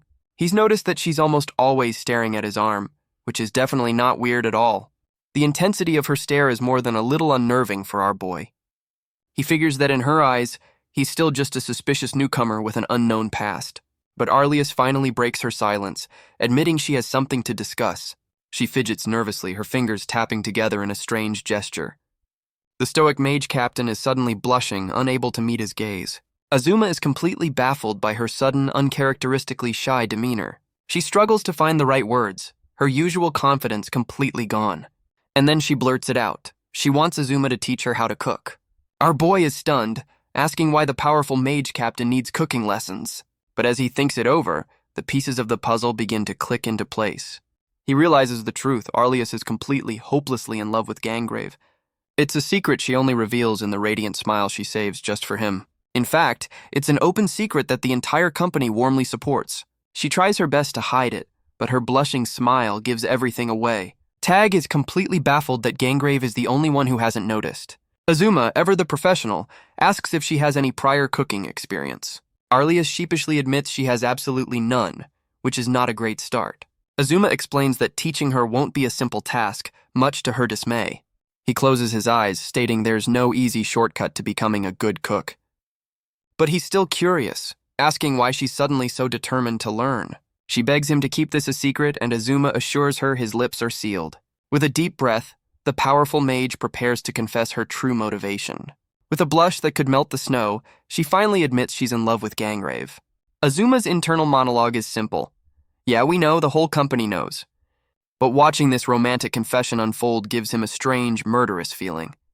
Arlius explains she's been watching how much Gangrave enjoys Azuma's cooking, and as she watched, she admits she felt a sharp pang of jealousy. The confession leaves Azuma completely stunned and a little confused. His mind flashes to a bizarre scenario, wondering if she thinks he's stealing her man. He quickly dismisses the thought, his face a mask of pure, flustered panic. Arlius believes that if she could cook, she might finally get Gangrave to notice her. She wants to do something for him, feeling useless despite always being by his side. Azuma listens, his expression unreadable as he processes her heartfelt plea. She explains she just wants to be useful to the person she loves, to find a way to truly support him. He reconsiders his initial impression. He thought she was cold, but now he sees she's just incredibly passionate. But as he thinks it over, a different perspective begins to form in his mind. Arlius reminds him that everyone has their own battlefield, their own place to fight. Azuma agrees, stating that his battlefield is the kitchen and hers is, well, the actual battlefield. He suggests that if she truly wants to help Gangrave, she should fight where she's strongest. The powerful mage listens, his words hitting her with unexpected force. He clarifies that he doesn't mind teaching her, but he has one condition. Because in his eyes, Arlius is and always will be a warrior. He reminds her that with her rare talent for magic, she's the company's deadliest weapon. She asks why he's suddenly trying to define her role, to put her in a box. But her confident facade cracks, a moment of silent hesitation taking over. She finally admits the truth. Lately, she's been in a serious slump. Azuma is taken aback, realizing this sounds exactly like Kuga's recent struggle. She explains that no matter how much she trains, her firepower and control have stopped improving. She believes she's finally reached the absolute limit of her own talent. That's why she wanted to find another way to be useful to Gangrave. Azuma covers his mouth, a thoughtful expression on his face as he processes her words. He admits that yes, she could probably learn the techniques of cooking. He understands she wants to learn new skills because she feels useless, but he refuses to even entertain the idea of her hitting the limits of her talent. He explains that even if he taught her, it would take months to master cooking. The harsh reality of that timeline leaves the powerful mage completely speechless. But Azuma offers a different kind of assistance, help with matters of the heart. The suggestion leaves Arlias completely and utterly baffled. But when the meaning sinks in, she grabs him, asking if he's truly serious. Azuma, now thoroughly flustered, asks if she's ever even eaten alone with Gangrave. The very idea sends the powerful mage into a blushing, stammering panic. She sheepishly admits that no, she's never had that chance. Azuma declares he'll create the perfect opportunity for them. He'll prepare a special meal to help advance their relationship. Arlias is ecstatic, wondering if such a magical dish truly exists. He explains he'll prepare a nostalgic dish from his homeland for them. She's less than thrilled, however, when he clarifies he'll be there too. And so, under the cold gaze of the northern mountains, the plan is set. Gangrave arrives, asking if he's been invited to a dinner party. The captain seems a little flustered by the intimate setting. Azuma confirms it, standing before a tent prepared for the special meal. With a professional smile, he welcomes his guests to their seat. The table is set, a simmering pot at its center, creating an intimate atmosphere. The meal begins with a simple kombu broth, a taste of Azuma's homeland. He explains that Lil even crafted the furniture to set the perfect mood. He's even prepared a special ponzu sauce, a blend of familiar flavors.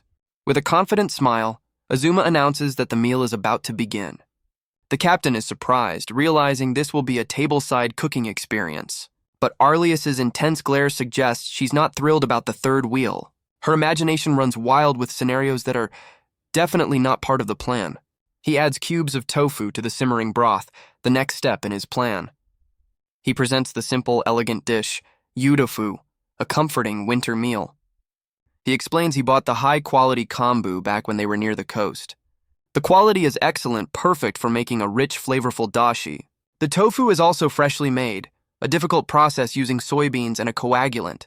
He even made the coagulant himself, using a traditional method from his world. The entire process began by collecting fresh seawater from the coast. Of course, he had to commission Lil to craft the necessary tools for the job, a task she undertook with her usual, slightly exhausted enthusiasm. It was a long process of trial and error, requiring precise temperature control. All this effort, just so he could be roped into making more hamburger steaks for Lil. The final dish looks simple, but the preparation was a true labor of love. Gangrave and Arlias stare at the simple dish, wondering if this is really the entire meal. Azuma explains that while other ingredients can be added, for this occasion, simple is best. He adds that it's the perfect meal for a cold day, warming them from the inside out. Gangrave smiles, admitting he's looking forward to it, and asks if Azuma will serve them. But Azuma clarifies that while he'll assist, the main task will be left to the two of them. He presents them with a special slotted spoon, a tool designed for this very purpose. He explains the true meaning of a hot pot, a shared meal for family and close friends. The implication hits Arlias with the force of a lightning bolt. Azuma gives her a knowing wink. The stage has been set for her.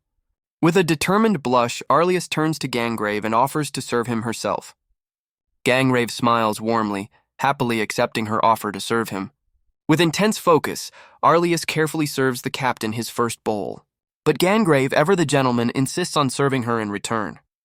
The simple gesture sends the powerful mage into a flustered panic. The two share a quiet, intimate moment, the air thick with unspoken feelings. Azuma watches on, pleased that his culinary matchmaking is going exactly as planned. He explains that sharing a hot pot is meant to deepen the bonds between people. But Gangrave learns a different lesson as the hot tofu scorches his mouth.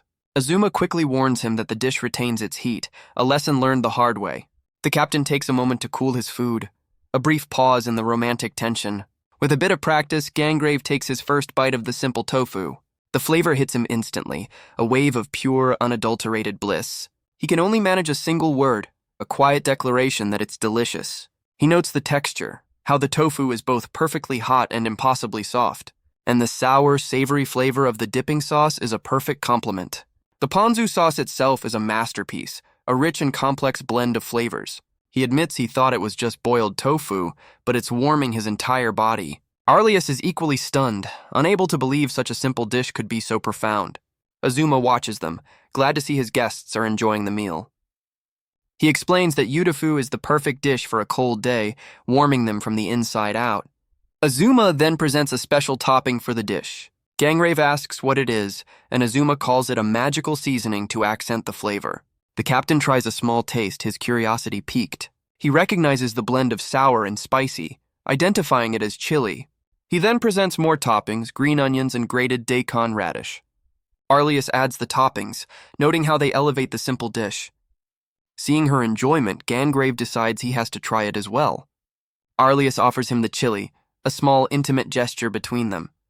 Azuma watches on, a culinary cupid proud of his work. The distance between them finally closes, a shared meal breaking down the walls. Azuma knows they just need one final gentle push to get things moving. He turns to Gangrave, asking what he thinks the dish would be without the kombu. The captain figures it would taste pretty much the same, a simple but incorrect assumption. But Azuma explains that the flavor would be dramatically, fundamentally different. He then drops a full-on chemistry lesson about how umami works. He explains that without that base flavor, the dish, and even their conversation, would be dull. Arlias picks up the metaphor, asking Gangrave who gives him his flavor. Azuma continues, describing someone who is always by the captain's side. He asks if there isn't a precious person who worries for him, practically spelling it out. And in that moment, something finally clicks in Gangrave's mind. Gangrave's eyes widen, a blush spreading across his face as he finally connects the dots. Arlias can only stare back, her own blush deepening at his sudden realization. She offers a quiet, shy confirmation, her feelings finally out in the open. Azuma peeks out from the tent, declaring his work is done, and it's time for the third wheel to make a graceful exit. He pats himself on the back, pretty pleased with his first foray into culinary matchmaking. But he wonders when Cupid will ever return the favor for him, which seems unlikely at this rate. His thoughts are interrupted as a familiar voice calls out from behind him. Azuma freezes, a look of pure panic on his face as he realizes he's been caught. It's the entire leadership team, wondering what their captain is doing in a private dinner tent, and it doesn't take them long to figure out exactly what's going on. Azuma asks if they're all just here to be nosy onlookers. A woman with cat-like ears admits this is far too interesting to ignore. Kagaya smiles, saying she was worried about them and is happy to watch. Tag is the only one with sense, suggesting they should probably leave. But Kuga insists it's his duty to see this through, a very flimsy excuse. Lil just smiles, claiming she doesn't really care one way or the other. The cat-eared woman calls her out, reminding her she called this a necessary life experience. Even the silent giant, Orthros, seems to be contemplating the situation. Azuma knows he should stop them, but realizes they're not being malicious. They've been comrades for years, and they're all deeply invested in their friend's happiness. Azuma winks, announcing he'll make a run for it so he doesn't get in the way. The rest of the officers cheer, promising they won't let him interrupt the moment. The scene fades, the snowy mountains standing silent witness to the night's events. The next morning, Azuma shivers in the biting cold, his hands trembling. But a warm voice cuts through the chill as Arlias greets him by name. He looks up to see her, and she seems to be literally glowing with happiness. A radiant, contented smile has replaced her usual stoic expression. Azuma can only strike a pose, declaring she's shining like a goddess. His comment seems to fluster her, and she turns away for a moment. But she turns back, offering a heartfelt thank you for helping her confess her feelings. Azuma smiles, glad to see that his plan seems to have worked out perfectly. But her next words send a jolt of pure, unadulterated shock through our boy. His mind immediately jumps to conclusions, imagining a very successful night for the new couple. But Arlias clarifies they've only vowed to marry once they find a permanent home.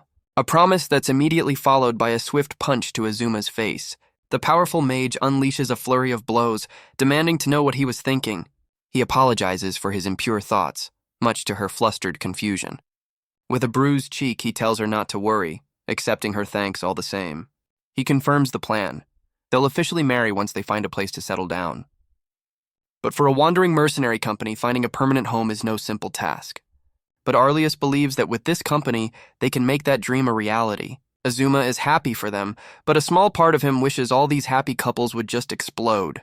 After their heart-to-heart, the two part ways with a new understanding. He even found himself explaining the complex chemistry behind his simple tofu dish.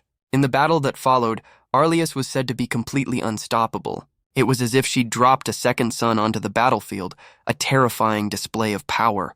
But in the chaos of their victory, Gangrave was struck down, a spear piercing his chest. The retreat is a blur of panic as they call for Kaguya, desperate to stop the bleeding. He weakly asks about the enemy, and Arlias assures him they managed to escape. Tears of relief stream down her face as she confirms that for now, they've all survived. Gangrave can only offer a weak, quiet acknowledgement of their survival. Arlias watches him, her thoughts drifting back to the man she loves. She recalls their harsh past as orphans and how he always protected them. He shouldered all their burdens, taking on their sins so they could live without guilt. All she ever wanted was to stand by his side and help carry that weight. And it was in a moment just like this that she realized her feelings were love. A short time later, they would form the mercenary company together. Her feelings always became clearest when he was on the verge of death. This battle was one of their worst, a desperate fight to cover a retreat. The retreat was a success, but it came at a devastating cost. Gangrave lay on the brink of death, his body broken and bandaged. The entire company was crushed by self-loathing, feeling they had failed him. But even then, Gangrave simply smiled, grateful just to have survived. And in that moment, Arlias's heart spoke a simple, undeniable truth. She loved him. The realization hit her with the force of one of her own fireballs. It was his smile, even in the face of death, that finally made her understand. She is Arlias, the powerful captain of the Gangrave Mercenary Company's Mage unit. On the battlefield, a mage is not just a soldier. They are a weapon of immense power. They rain fire upon the enemy, block arrows with walls of ice, and cut down foes with blades of wind. Arlias explains her talent, the ability to convert her magic into any substance she desires. The world is filled with ordinary people, but only a select few can wield magic. The odds are staggering. 1 in 100,000 can even touch magic, and even fewer can truly use it. And yet the Gangrave Mercenary Company has 4 of these rare talents in its ranks. This is why their company is so formidable, a small but powerful force on the battlefield. But in this world, magical talent comes with a very hefty price tag. Arlias has always struggled to convince her subordinates to accept their modest pay. She's had to balance their loyalty against the constant strain on their finances. But lately, she's noticed a surprising change in her unit's morale. The complaints about their low pay have completely vanished. And the reason for this newfound happiness is, of course, Azuma Shuri. His food is so good, in fact, that the mages agree it makes their low pay completely worth it. With Azuma's cooking to satisfy them, they've even stopped eating out. It's a financial decision that the entire squad has happily agreed upon. Arlias knows that if Azuma had never joined her squad, it might have completely fallen apart by now. But for now, their focus is on the next battle, set in the unforgiving snowy plains. Later, Arlias peeks into a tent, interrupting her subordinate's meal. But her expression shifts from professional curiosity to pure, unadulterated shock. She recognizes the distinct, sweet aroma wafting from their cups. Sake. She explodes, demanding to know why they're drinking on duty right before a battle. The mages freeze, completely busted by their furious captain. But one of them calmly explains it's just the amazeki Azuma made for everyone. They praise its sweet taste, noting how it warms them up and is even good for their skin. They conclude that Azuma isn't just a cook, he's practically a magician. Arlias can only facepalm, realizing her entire unit has been won over by a single chef. She sighs, admitting that since Azuma's arrival, the entire company has changed. She reminds them that before, they would have been complaining about their pay. But her subordinates just sip their drinks, a masterclass in passive resistance. Meanwhile, Gangrave has started focusing on logistics and food supply. And Lil, inspired by Azuma's knowledge, is hard at work on her next big invention. Even Kuga, now a master of his craft, has found a new path forward. But Arlias feels like she's the only one being left behind. She admits the food is delicious, but it's a bittersweet realization. The soldiers are happy, though they wish for something stronger to drink. She overhears them praising Azuma's incredible influence on the company, and Arlias finally admits to herself that she's jealous of Azuma Shuri. This boy just appeared out of nowhere and instantly earned Gangrave's trust. His origins are a complete mystery, making him deeply suspicious. These thoughts have fueled a hostility she can no longer hide, and now she worries that Azuma might actually hate her for it. Arlias watches over the bustling camp, her mind clearly troubled by recent events. But her attention is suddenly drawn to Gangrave, who seems to be enjoying a drink. The captain takes a long, satisfying sip from his cup, completely at ease. A look of pure, unadulterated contentment spreads across his face. Arlias immediately confronts him, asking why he's drinking when he could be called away. But Gangrave just smiles, explaining his drink is a special non-alcoholic version. The answer does little to soothe her obvious frustration and worry. He explains he refused the regular sake, knowing he had to stay sharp for his duties. And right on cue, Azuma appears with the non-alcoholic, koji-based alternative he prepared. Gangrave is ecstatic, declaring the drink is delicious and warms him to the core. Gangrave turns to Arlias, offering her a cup of her own. She takes a small, hesitant sip, her frustration still simmering. But she's surprised by the taste. It's sweet, but not cloying, and the alcohol is faint. A comforting warmth spreads through her, chasing away the winter chill from the inside out. The other soldiers agree, certain that everyone in the company will love this new drink. Gangrave takes another long drink, a picture of pure, simple contentment. But Arlias can only bite her lip, a bitter feeling of frustration washing over her. A new voice observes that Gangrave has clearly taken a liking to Azuma. He clarifies that this is different from trusting someone on the battlefield. This is about entrusting your back to someone so you can walk your own path forward. She's jealous of Azuma, who can stand by Gangrave's side through his work. The boy has effortlessly earned the trust of the person she loves most. The realization leaves her with a deep, frustrated sigh. She admits the Yamazaki was delicious, and she has no complaints about the food. But she wonders if she could deepen her bond with Gangrave if she could cook like that. The thought consumes her, a silent storm of jealousy and longing. And in a flash, a new, brilliant idea cuts through her frustration. She imagines herself presenting a meal, finally finding a way to be useful to him. In her fantasy, Gangrave tells her he needs her, which is a pretty solid daydream. But back in reality, she knows she's hit a wall with her magic, and this might be a new path. With a new fire in her eyes, Arlias decides there's no time like the present to act. She finds Azuma by the river, ready to make her grand, life-changing request.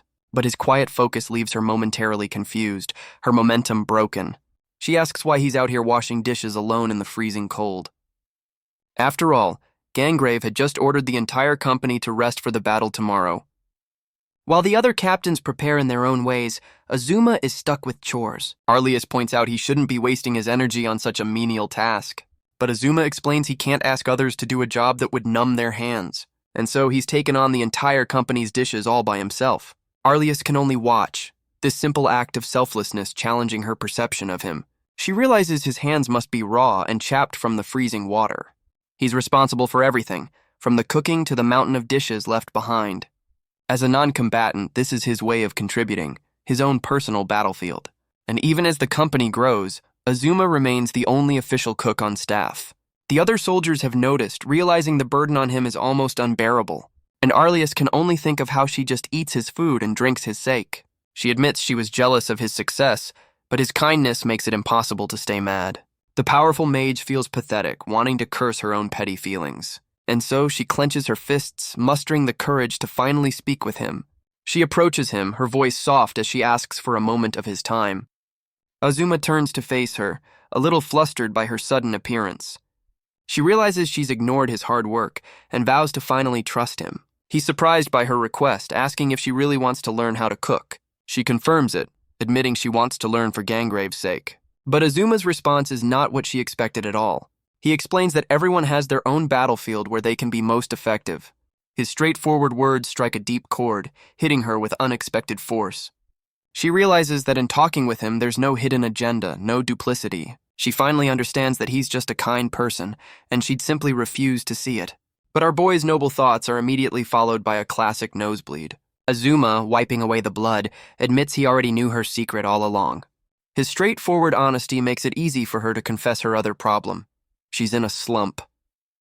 She admits that his earnest nature made her feel safe enough to voice her own weakness. No matter how much she trains, she can't feel any real improvement in her skills.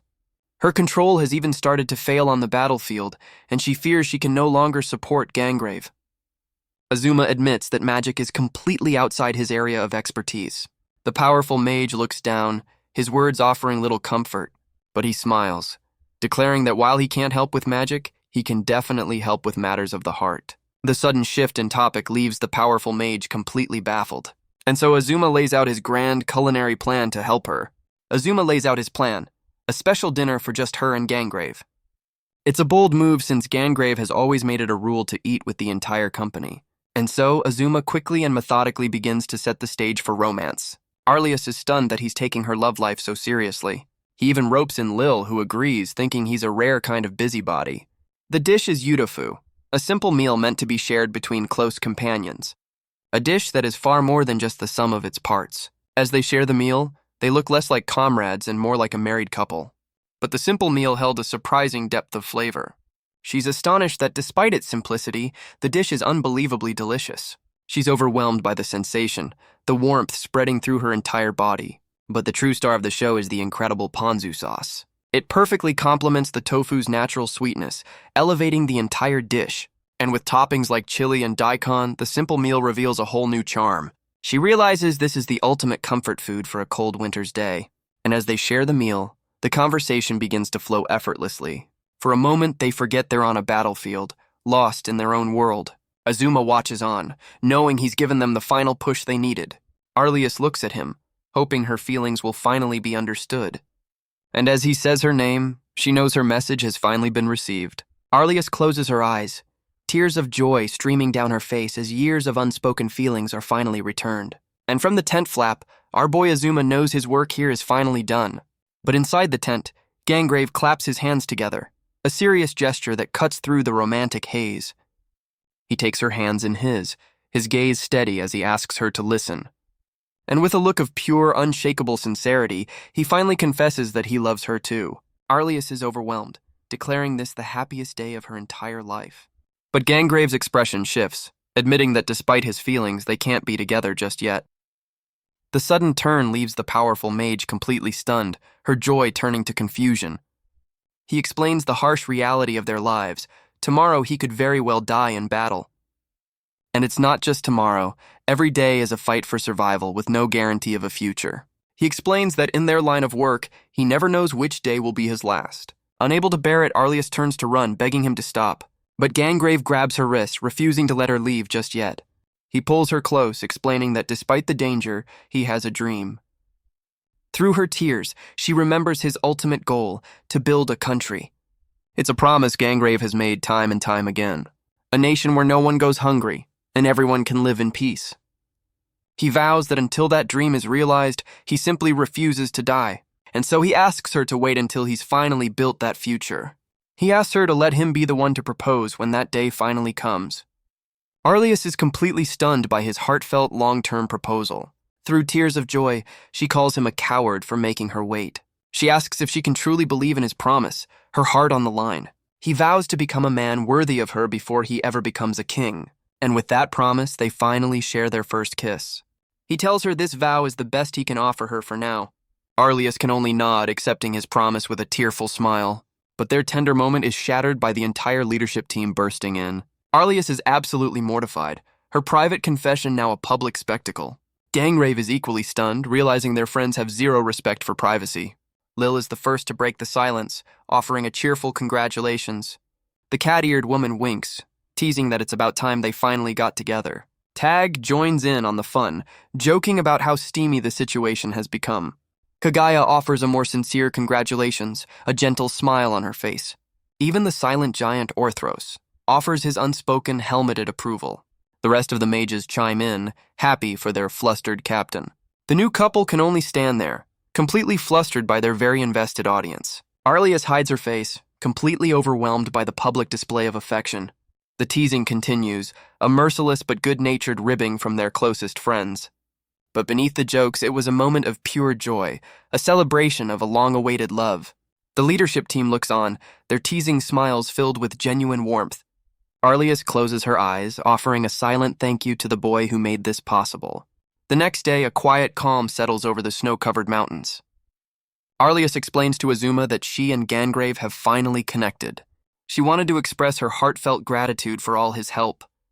But for some reason, Azuma's reaction was a little unexpected. He begins punching himself, a violent celebration for the happy new couple. Arlias can only assume this is his strange way of congratulating her. Changing the subject, she admits she's amazed by his vast knowledge. Azuma explains that where he's from, he's been learning these things since childhood. Arlias is stunned. This is just basic education in Azuma's world. She recalls his lesson on kombu, wondering how invisible particles can hold flavor. He explains the world is made of atoms and molecules, concepts she's never heard. He even breaks down the science of fire, fuel, oxygen, and heat. She looks out at the world, realizing it's all built from these invisible blocks. And she understands that magic is simply the art of manipulating those particles. In a flash of insight, she finally understands the source of her slump. The answer to all her questions was standing right in front of her all along.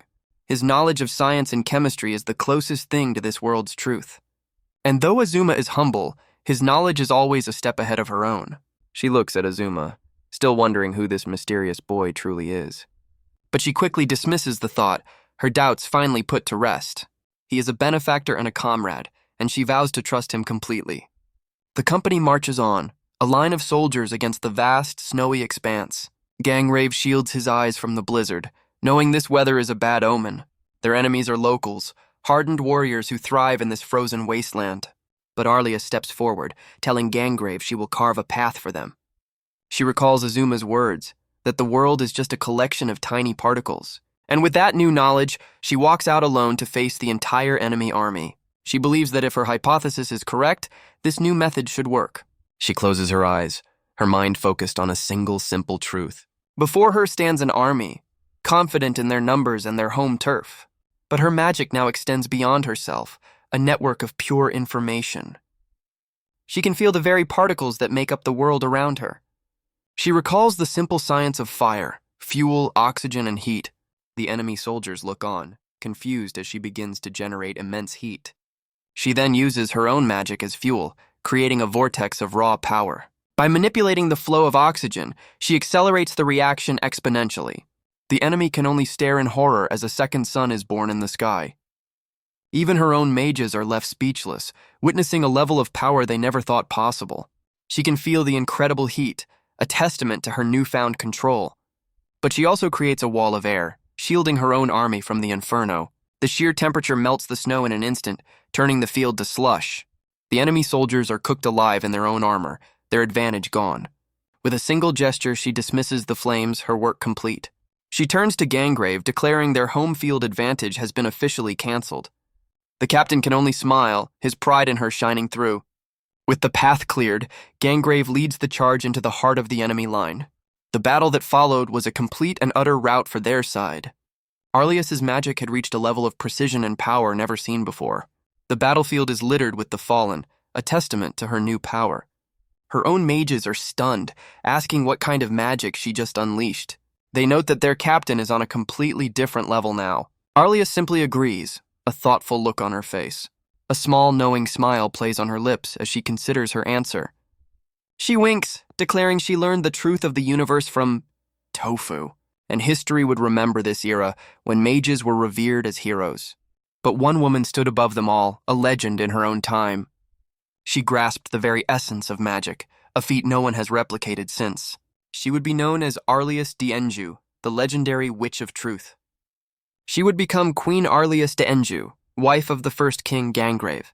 But her greatest achievement was sharing the truth she'd discovered with the world. She founded the National Magic Academy, becoming its very first director.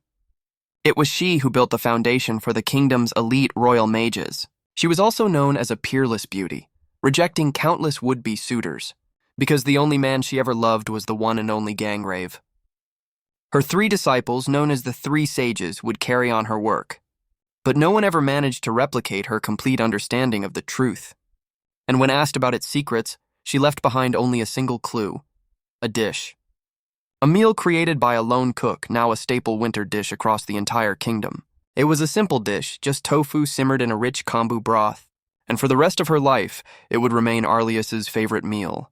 With every bite, she would declare that this simple tofu held the knowledge of the universe. After their victory in the snowy north, the Gangrave mercenary company began their long march south. But as they traveled, rumors of trouble in the south reached their ears. Tag, the archer captain, looks over at Azuma with a worried expression. Our boy looks back, completely confused by the sudden concern. But Tag insists, pointing out that Azuma's face is completely drained of color. Azuma admits he's feeling incredibly sick from the bumpy, uncomfortable ride. A sudden, violent jolt from the wagon nearly sends him over the edge. He clutches his mouth, the bumpy ride turning his stomach inside out. Tag begs him not to get sick, but Azuma can only offer a weak, pained apology. He complains that the wagon lacks any modern suspension, a torture device on wheels. A blonde knight suggests he just get used to it, or better yet, ride a horse. But Azuma clarifies the problem isn't him getting used to horses. It's the other way around. For some unknown reason, every horse he's ever met has tried to kill him. The knight notes that even on the verge of death, Azuma maintains a strange calm. A new voice agrees, stating that's just the kind of person Shuri is. Lil appears, looking on with a knowing, slightly mischievous smile. Azuma, still looking green, asks why she isn't riding a horse either. She deadpans that her feet don't reach the stirrups, a truly devastating weakness. Azuma notes that Lil has been acting strangely lately, absorbed in some new research. He's noticed she's been getting intricate tattoos all over her arms and legs. He understands they're related to Mage spells, but he can't help but feel a little concerned. Our boy can only blush, wondering why she'd cover her beautiful skin like that. But suddenly the world begins to shake and their vision blurs violently. Lil reaches out in a panic as the knight screams Azuma's name, asking what's wrong. The other soldiers rush over, their faces etched with worry as Azuma collapses. A soldier with braided hair looks on, his expression grim as the chaos unfolds. Azuma's body feels heavy, his head burning with fever as he begs them to stop the wagon. The company quickly sets up a temporary camp to deal with the emergency. Azuma lies in a makeshift bed, completely knocked out by a raging fever. The long journey and the sudden drastic shift in climate have finally taken their toll on him. Even while sick, his first thought is to apologize for not being able to cook for everyone. A firm voice tells him to stop worrying about food and just focus on getting better. Gangrave and Kagaya watch over him, their faces etched with deep concern. He's being treated in a field tent, feeling guilty for holding up the entire company. Kagaya begins her work, but her healing methods don't involve any magical chants. Instead, she practices a form of Eastern medicine, which looks way more intense than just casting a spell. It turns out the quiet shrine maiden is also a medical prodigy, a genius in her own right. Kagaya finishes her treatment, explaining she's done all she can for now. She confirms it's a severe cold, but admits their current medical supplies are lacking. With a serious look, she tells Azuma to take care of himself and get some rest. She and Gangrave leave the tent, giving the sick boy a moment of quiet. But Azuma can only berate himself, feeling useless for burdening his friends. Gangrave quietly apologizes, his voice filled with a deep sense of regret. He blames himself, knowing he should have hired help and stocked up on medicine.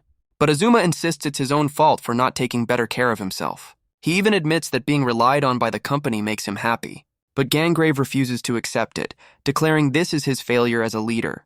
But even now, Azuma's first thought is for the others, asking if they're eating well. Gangrave smiles, telling him that right now he's the one they're all worried about. Azuma can only blush, insisting that the captain is making a big deal out of nothing. But Gangrave's expression hardens. This is no exaggeration, and their lack of medicine is a serious problem. Azuma promises that he won't die so easily, not here, not like this. He has a goal that keeps him fighting, his vow to one day return to Earth. The captain's gaze softens, admitting he's had to hold back the entire company from rushing to his side. Because in this new world, Azuma has found a family that cares for him deeply. Our boy can only offer a weak, grateful smile, asking Gangrave to pass on his thanks. The captain leaves him to rest, a quiet understanding passing between them. But as he lies in the quiet tent, a familiar resolve begins to form. He knows he can't just lie here and wait for this illness to pass. He looks over at his kitchen supplies, realizing he'll have to cook his own remedy. So, despite his fever, Azuma forces himself up, determined to get to work. He gathers the ingredients he bought in a nearby village: eggs, honey, and sake. Using Lil's mage Conro, he begins to gently warm the sake in a pot of hot water.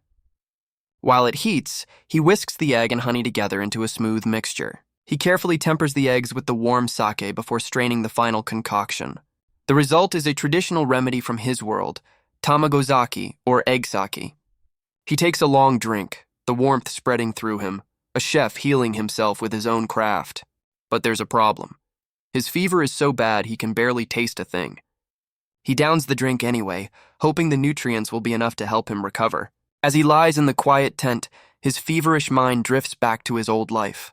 He recalls his mother, who would always make him special meals when he was sick, and his father, who would bring him ginger porridge to go with the tamagozake. Even his friends would call, worried about him when he was under the weather. But now all of that is gone. Here, he has no friends, no family, no one to rely on. The loneliness of his situation finally begins to sink in, a heavy weight on his mind. He worries that even if he returns home, centuries may have passed, a truly terrible punchline. He doesn't even know if a way home exists or how he would ever find it. In his feverish state, he can only call out for the parents he left behind. He knows it's just the weakness talking, a side effect of the illness. But still, he admits to the empty tent that he just wants to see them again. As the night settles over the camp, Azuma finally drifts into a deep sleep. Sometime later, he begins to stir, his hands slowly clenching and unclenching. He sits up, realizing he's slept through the day and into the night. With a groan, he pushes himself to his feet, feeling a new strength return. He stretches his arms, a relieved smile spreading across his face. The fever has broken. He wonders if it was Kagaya's treatment or his own home remedy that finally worked. But his recovery is interrupted by a much more urgent biological need. He rushes out of the tent, desperately looking for a place to go. A few moments later, he walks back feeling much, much better. The camp is quiet, and he figures everyone else is already asleep. But a sudden movement from the shadows catches his attention. He sees a familiar figure standing guard right outside his tent. It's Tag, the archer captain, looking just as surprised to see him. The archer greets him, confirming he was waiting right there. Azuma asks what he's doing out here so late at night. He figures it's far too late for a simple get-well visit. Azuma realizes with a blush that Tag must have been watching over him all night. He quickly concludes that this level of concern is its own special kind of hell. He asks the archer captain why he's still awake in the middle of the night. Tag just smiles, admitting he was a little worried about Azuma's condition. He wanted to check if our boy was feeling any better, or if he was able to sleep. Azuma is touched, realizing the archer's concern was completely genuine. He tries to brush it off, insisting it was just a simple cold. But in this world, a simple cold can be a death sentence with no real cure. Azuma offers a bright smile, apologizing for the trouble and declaring he's fully recovered. He insists it's not right for the company to be held up by a non-combatant like him. But Tag's expression hardens as he tells Azuma that starting tomorrow, he can finally get back to work, a statement Azuma happily confirms. But Azuma is confused when Tag clarifies that he will be the one working. The archer captain is furious, asking if Azuma really thinks he can just jump back into his duties. He tells our boy to stop talking nonsense and get back to bed immediately. With a firm hand, he pushes Azuma back down onto the cot. He tucks the blanket in, treating the chef like a particularly stubborn child. Azuma can only apologize, feeling guilty for causing so much trouble. But Tag clarifies he's not angry, just exasperated by Azuma's selflessness. He explains that they're the ones who should be sorry for letting him carry the burden alone. Tag's expression is gentle, his eyes filled with a quiet, profound concern. Azuma can only look up, surprised by the sudden depth of their conversation. The archer asks him a simple, direct question. Doesn't he want to go home? Doesn't he want to see the people he left behind, the ones who supported him? Azuma's hand clenches the blanket, his knuckles white with unspoken emotion. He finally admits it, his voice quiet but firm. Of course he wants to go home. Tag's expression softens, as if he already knew the answer all along. But Azuma's hope is laced with despair, admitting he might never be able to return. Tag remembers the truth. Azuma is from a world beyond their own, a place they can't reach. Azuma wonders if he can keep hiding his true feelings, pretending he's okay with being stranded here. Tag explains that unlike him, Azuma has a family waiting for him back home.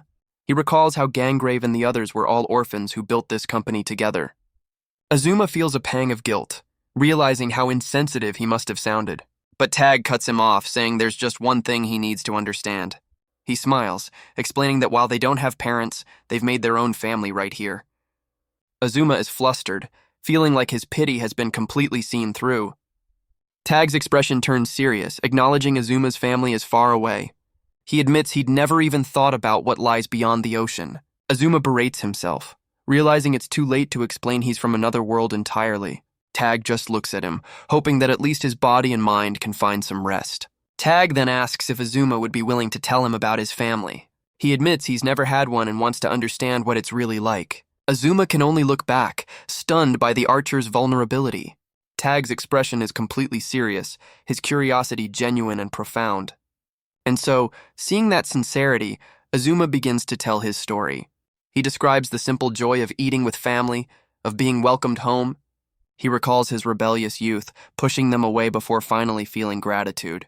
And he remembers the moment he truly understood their value, when he was finally on his own. He admits that speaking of them only strengthens his resolve to find a way back. But as he looks out at the camp, he's reminded that a way home remains completely out of reach. But as he talks, Azuma realizes he's starting to think the exact opposite. He begins to question what this place, this company, truly means to him. He's seen death on the battlefield and celebrated with those who survived. He's shared meals, drinks, and laughter, mourning losses and celebrating victories. And he realizes that somewhere along the way, this life has become irreplaceable. The weight of that simple truth brings a single, unexpected tear to his eye. Tag is the first to notice, calling out his name in quiet surprise. Azuma is caught off guard, completely baffled by his own sudden emotion. He quickly tries to brush it off, insisting that it's nothing at all.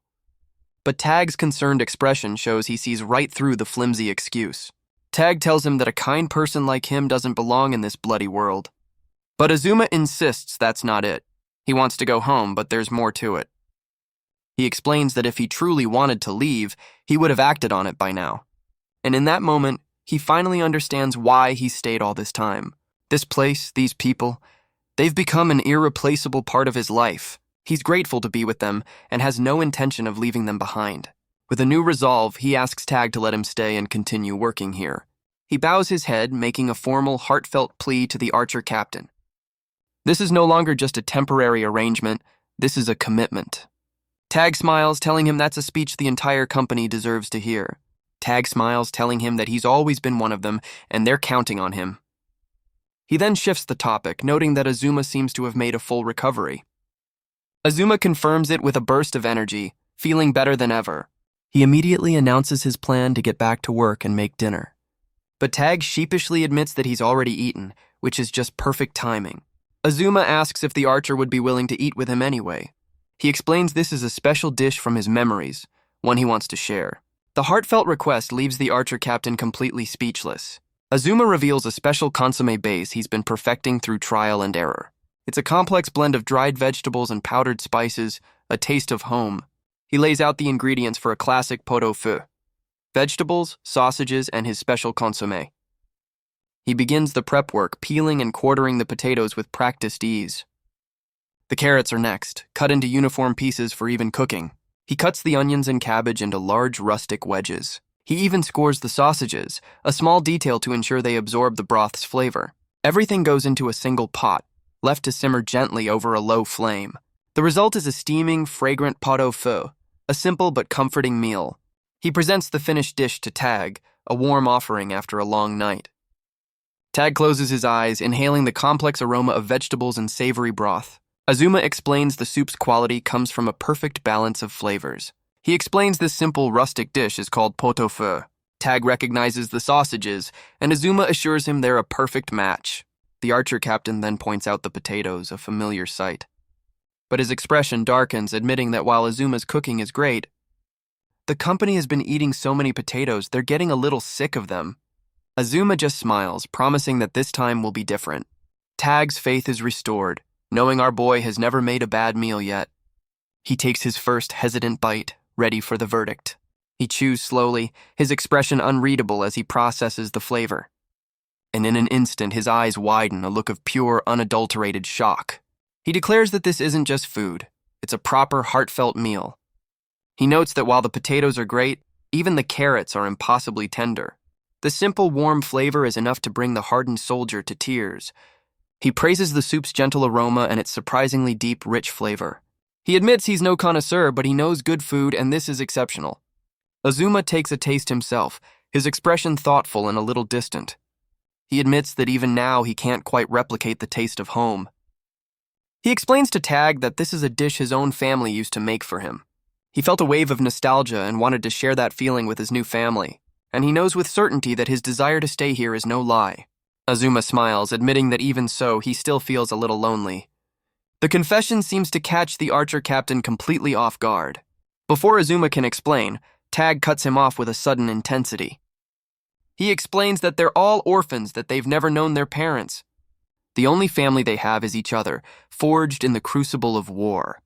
He asks Azuma if he's forgotten that he's already a part of that family, because in their eyes, Azuma Shuri is one of them, through and through. Tag tells him that if he's lonely, he should rely on them, his new family. The simple, heartfelt words leave Azuma completely overwhelmed, And with tears of gratitude, he finally accepts his place in this strange new home. Tag vows that they will always protect Azuma because he's given them a home to return to.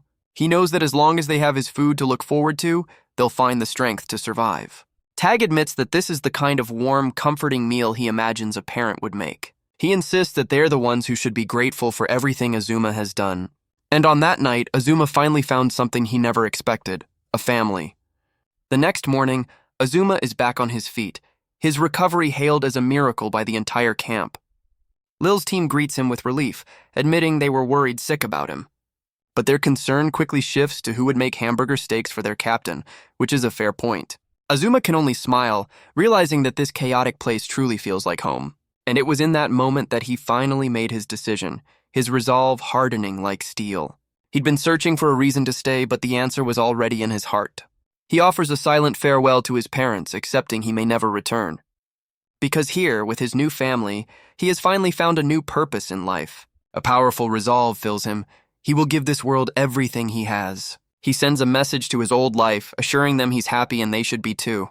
And he offers a quiet, heartfelt thank you to Tag for showing him the way. Azuma recalls how Tag's laid-back attitude always kept the mood light. But he also remembers the man who listened to his struggles with unwavering seriousness.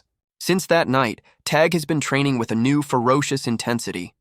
Azuma understands now that Tag was always a kind and incredibly strong person. One day, a young archer approaches his captain with a question. He asks for guidance on his technique, hoping for a bit of advice. But Tag just smiles sheepishly, admitting he's not really the teaching type. He quickly passes the responsibility to his second-in-command, much to the man's shock.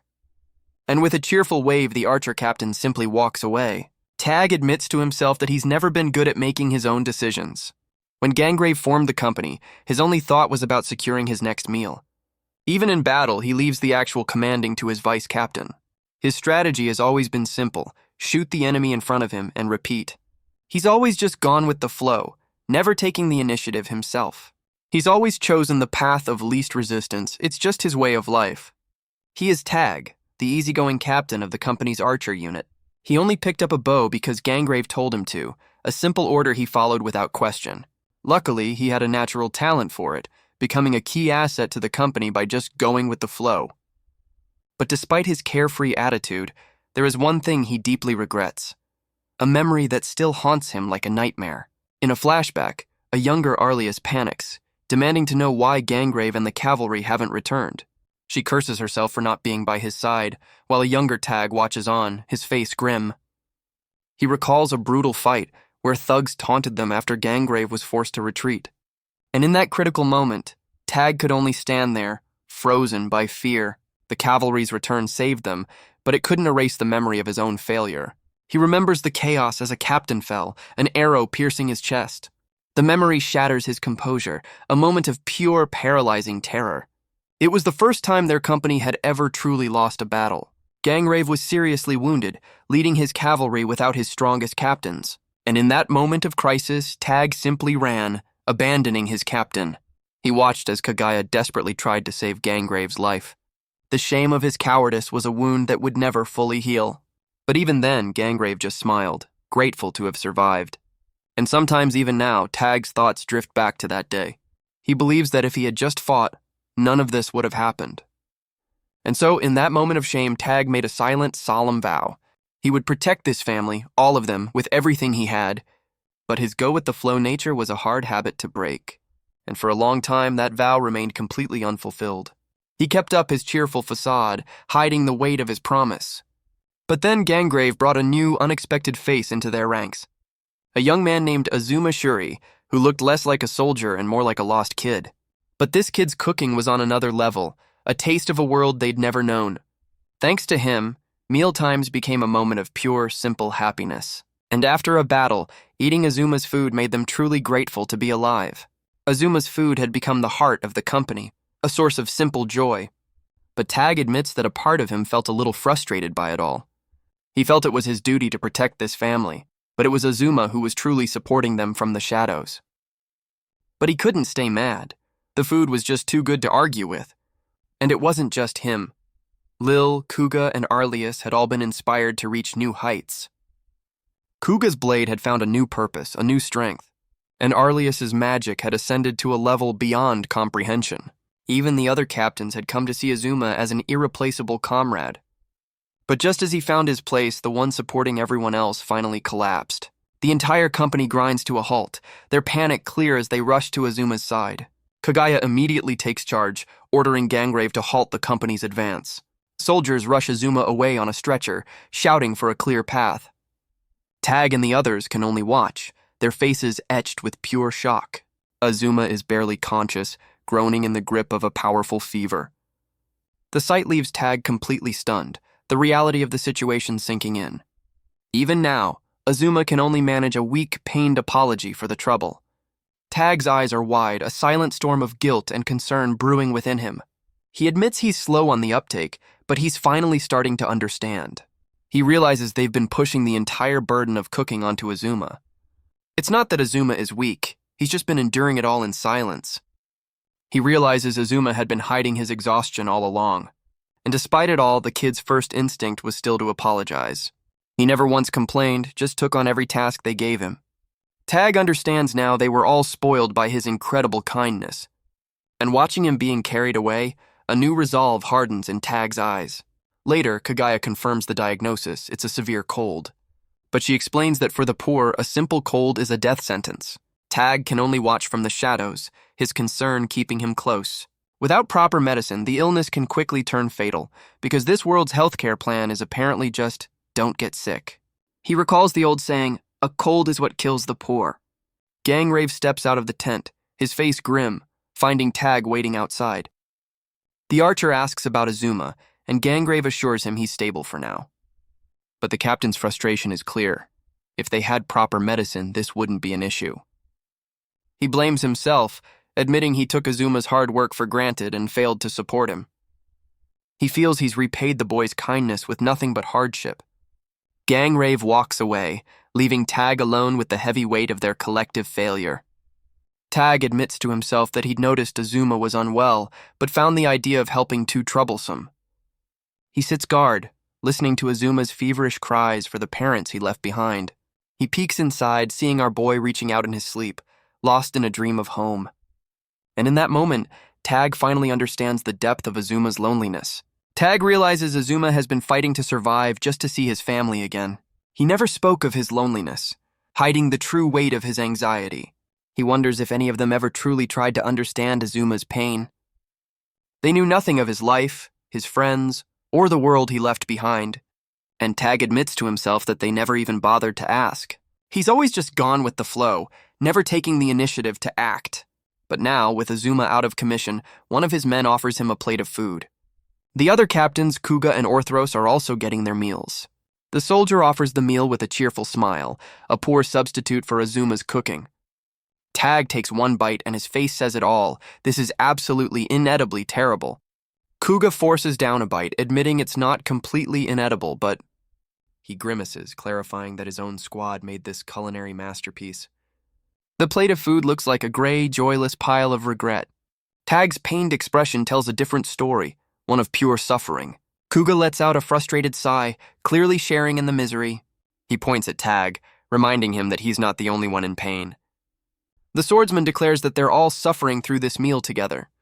He admits he wanted to help Azuma but couldn't bring himself to do it.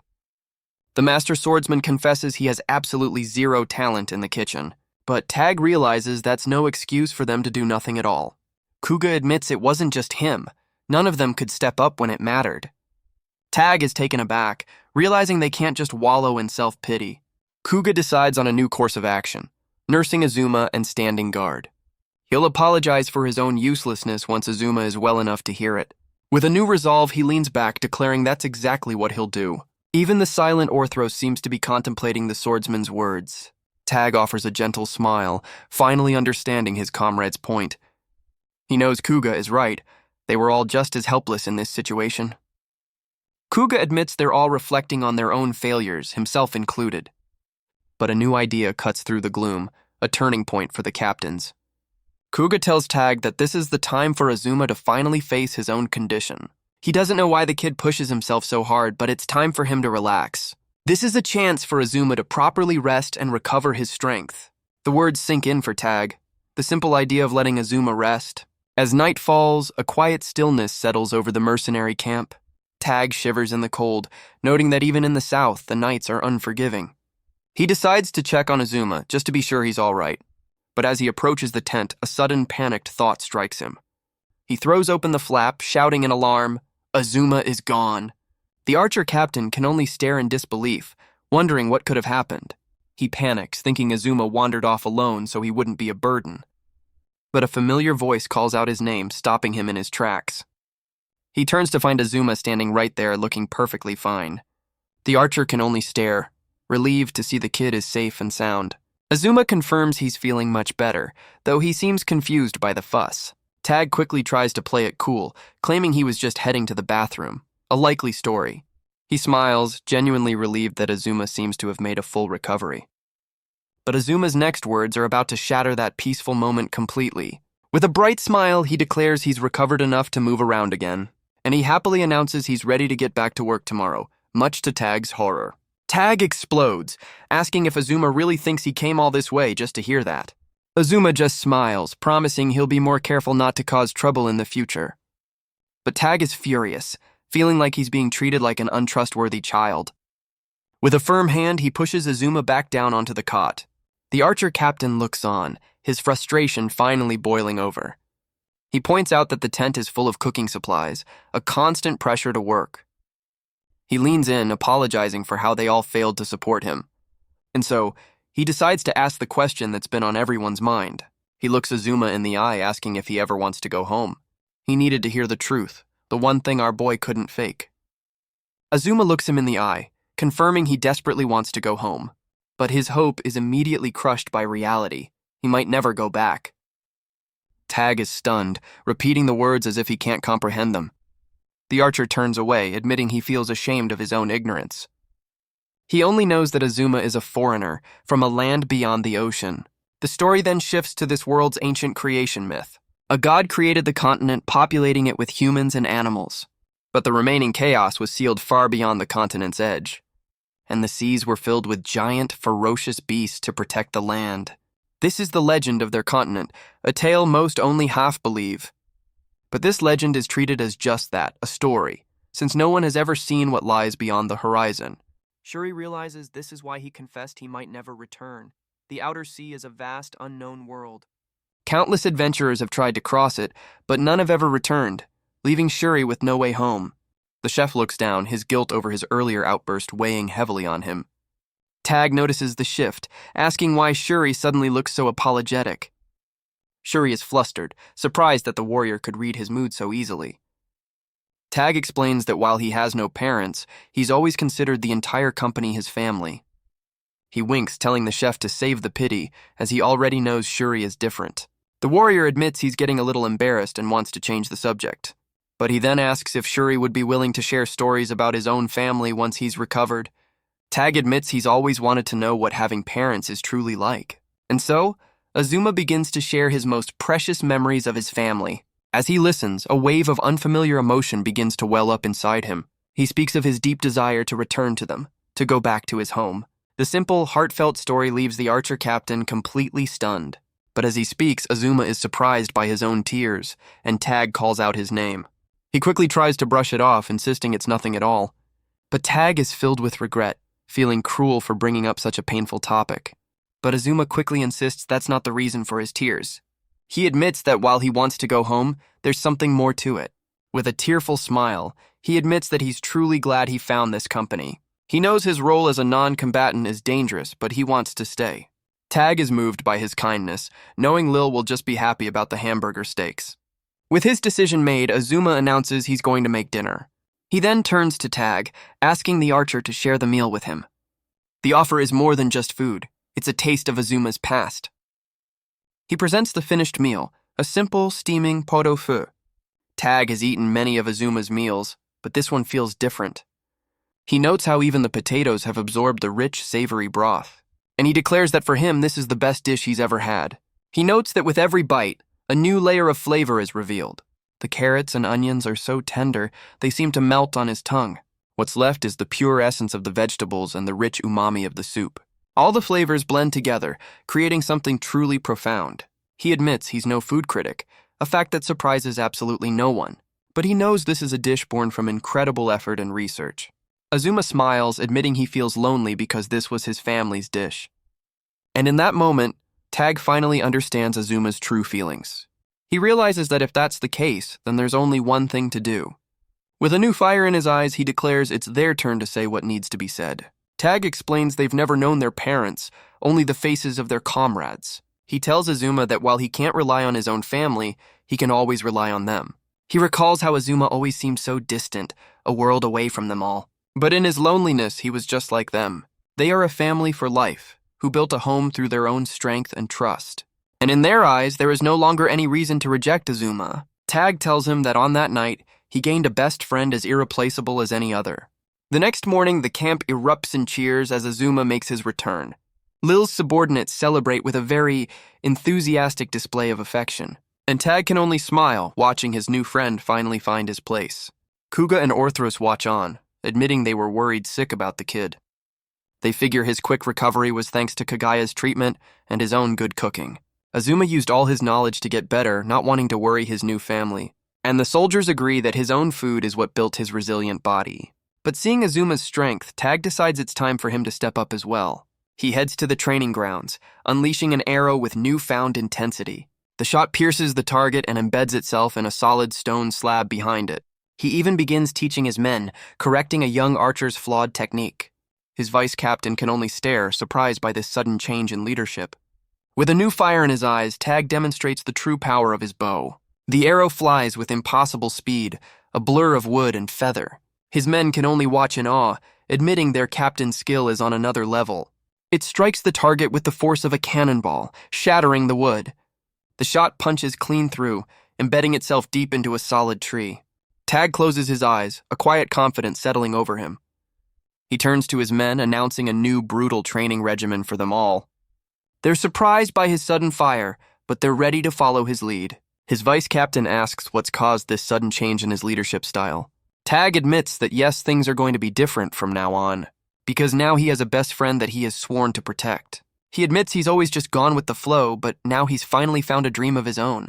He wants to travel the entire continent to see and experience everything this world has to offer, and his final goal is to cross the treacherous outer seas to find Azuma's home. He vows to one day meet Azuma's parents and tell them their son is doing well. Years later, when the unified kingdom was finally established, a new project was proposed. It was a monumental task to create a complete map of the entire continent. Before this, maps were fragmented and incomplete, with no single authority to chart the world. And for this grand public works project, a single hero volunteered to lead the way. That man was Tag Valence, the first adventurer and captain of the Royal Guard. He happily took on the mission, leaving his post to his successor to chase his own dream. He traveled the entire continent, leaving no corner unexplored on his quest. His journey produced two great works, the first being a complete map of the continent. The second was a travelogue, detailing the strange sights, customs, and foods of the land. These two books became invaluable treasures, sharing knowledge with the entire kingdom. But after completing his life's work, Tag Valence simply vanished. He left no record in the royal palace, a ghost who had never existed.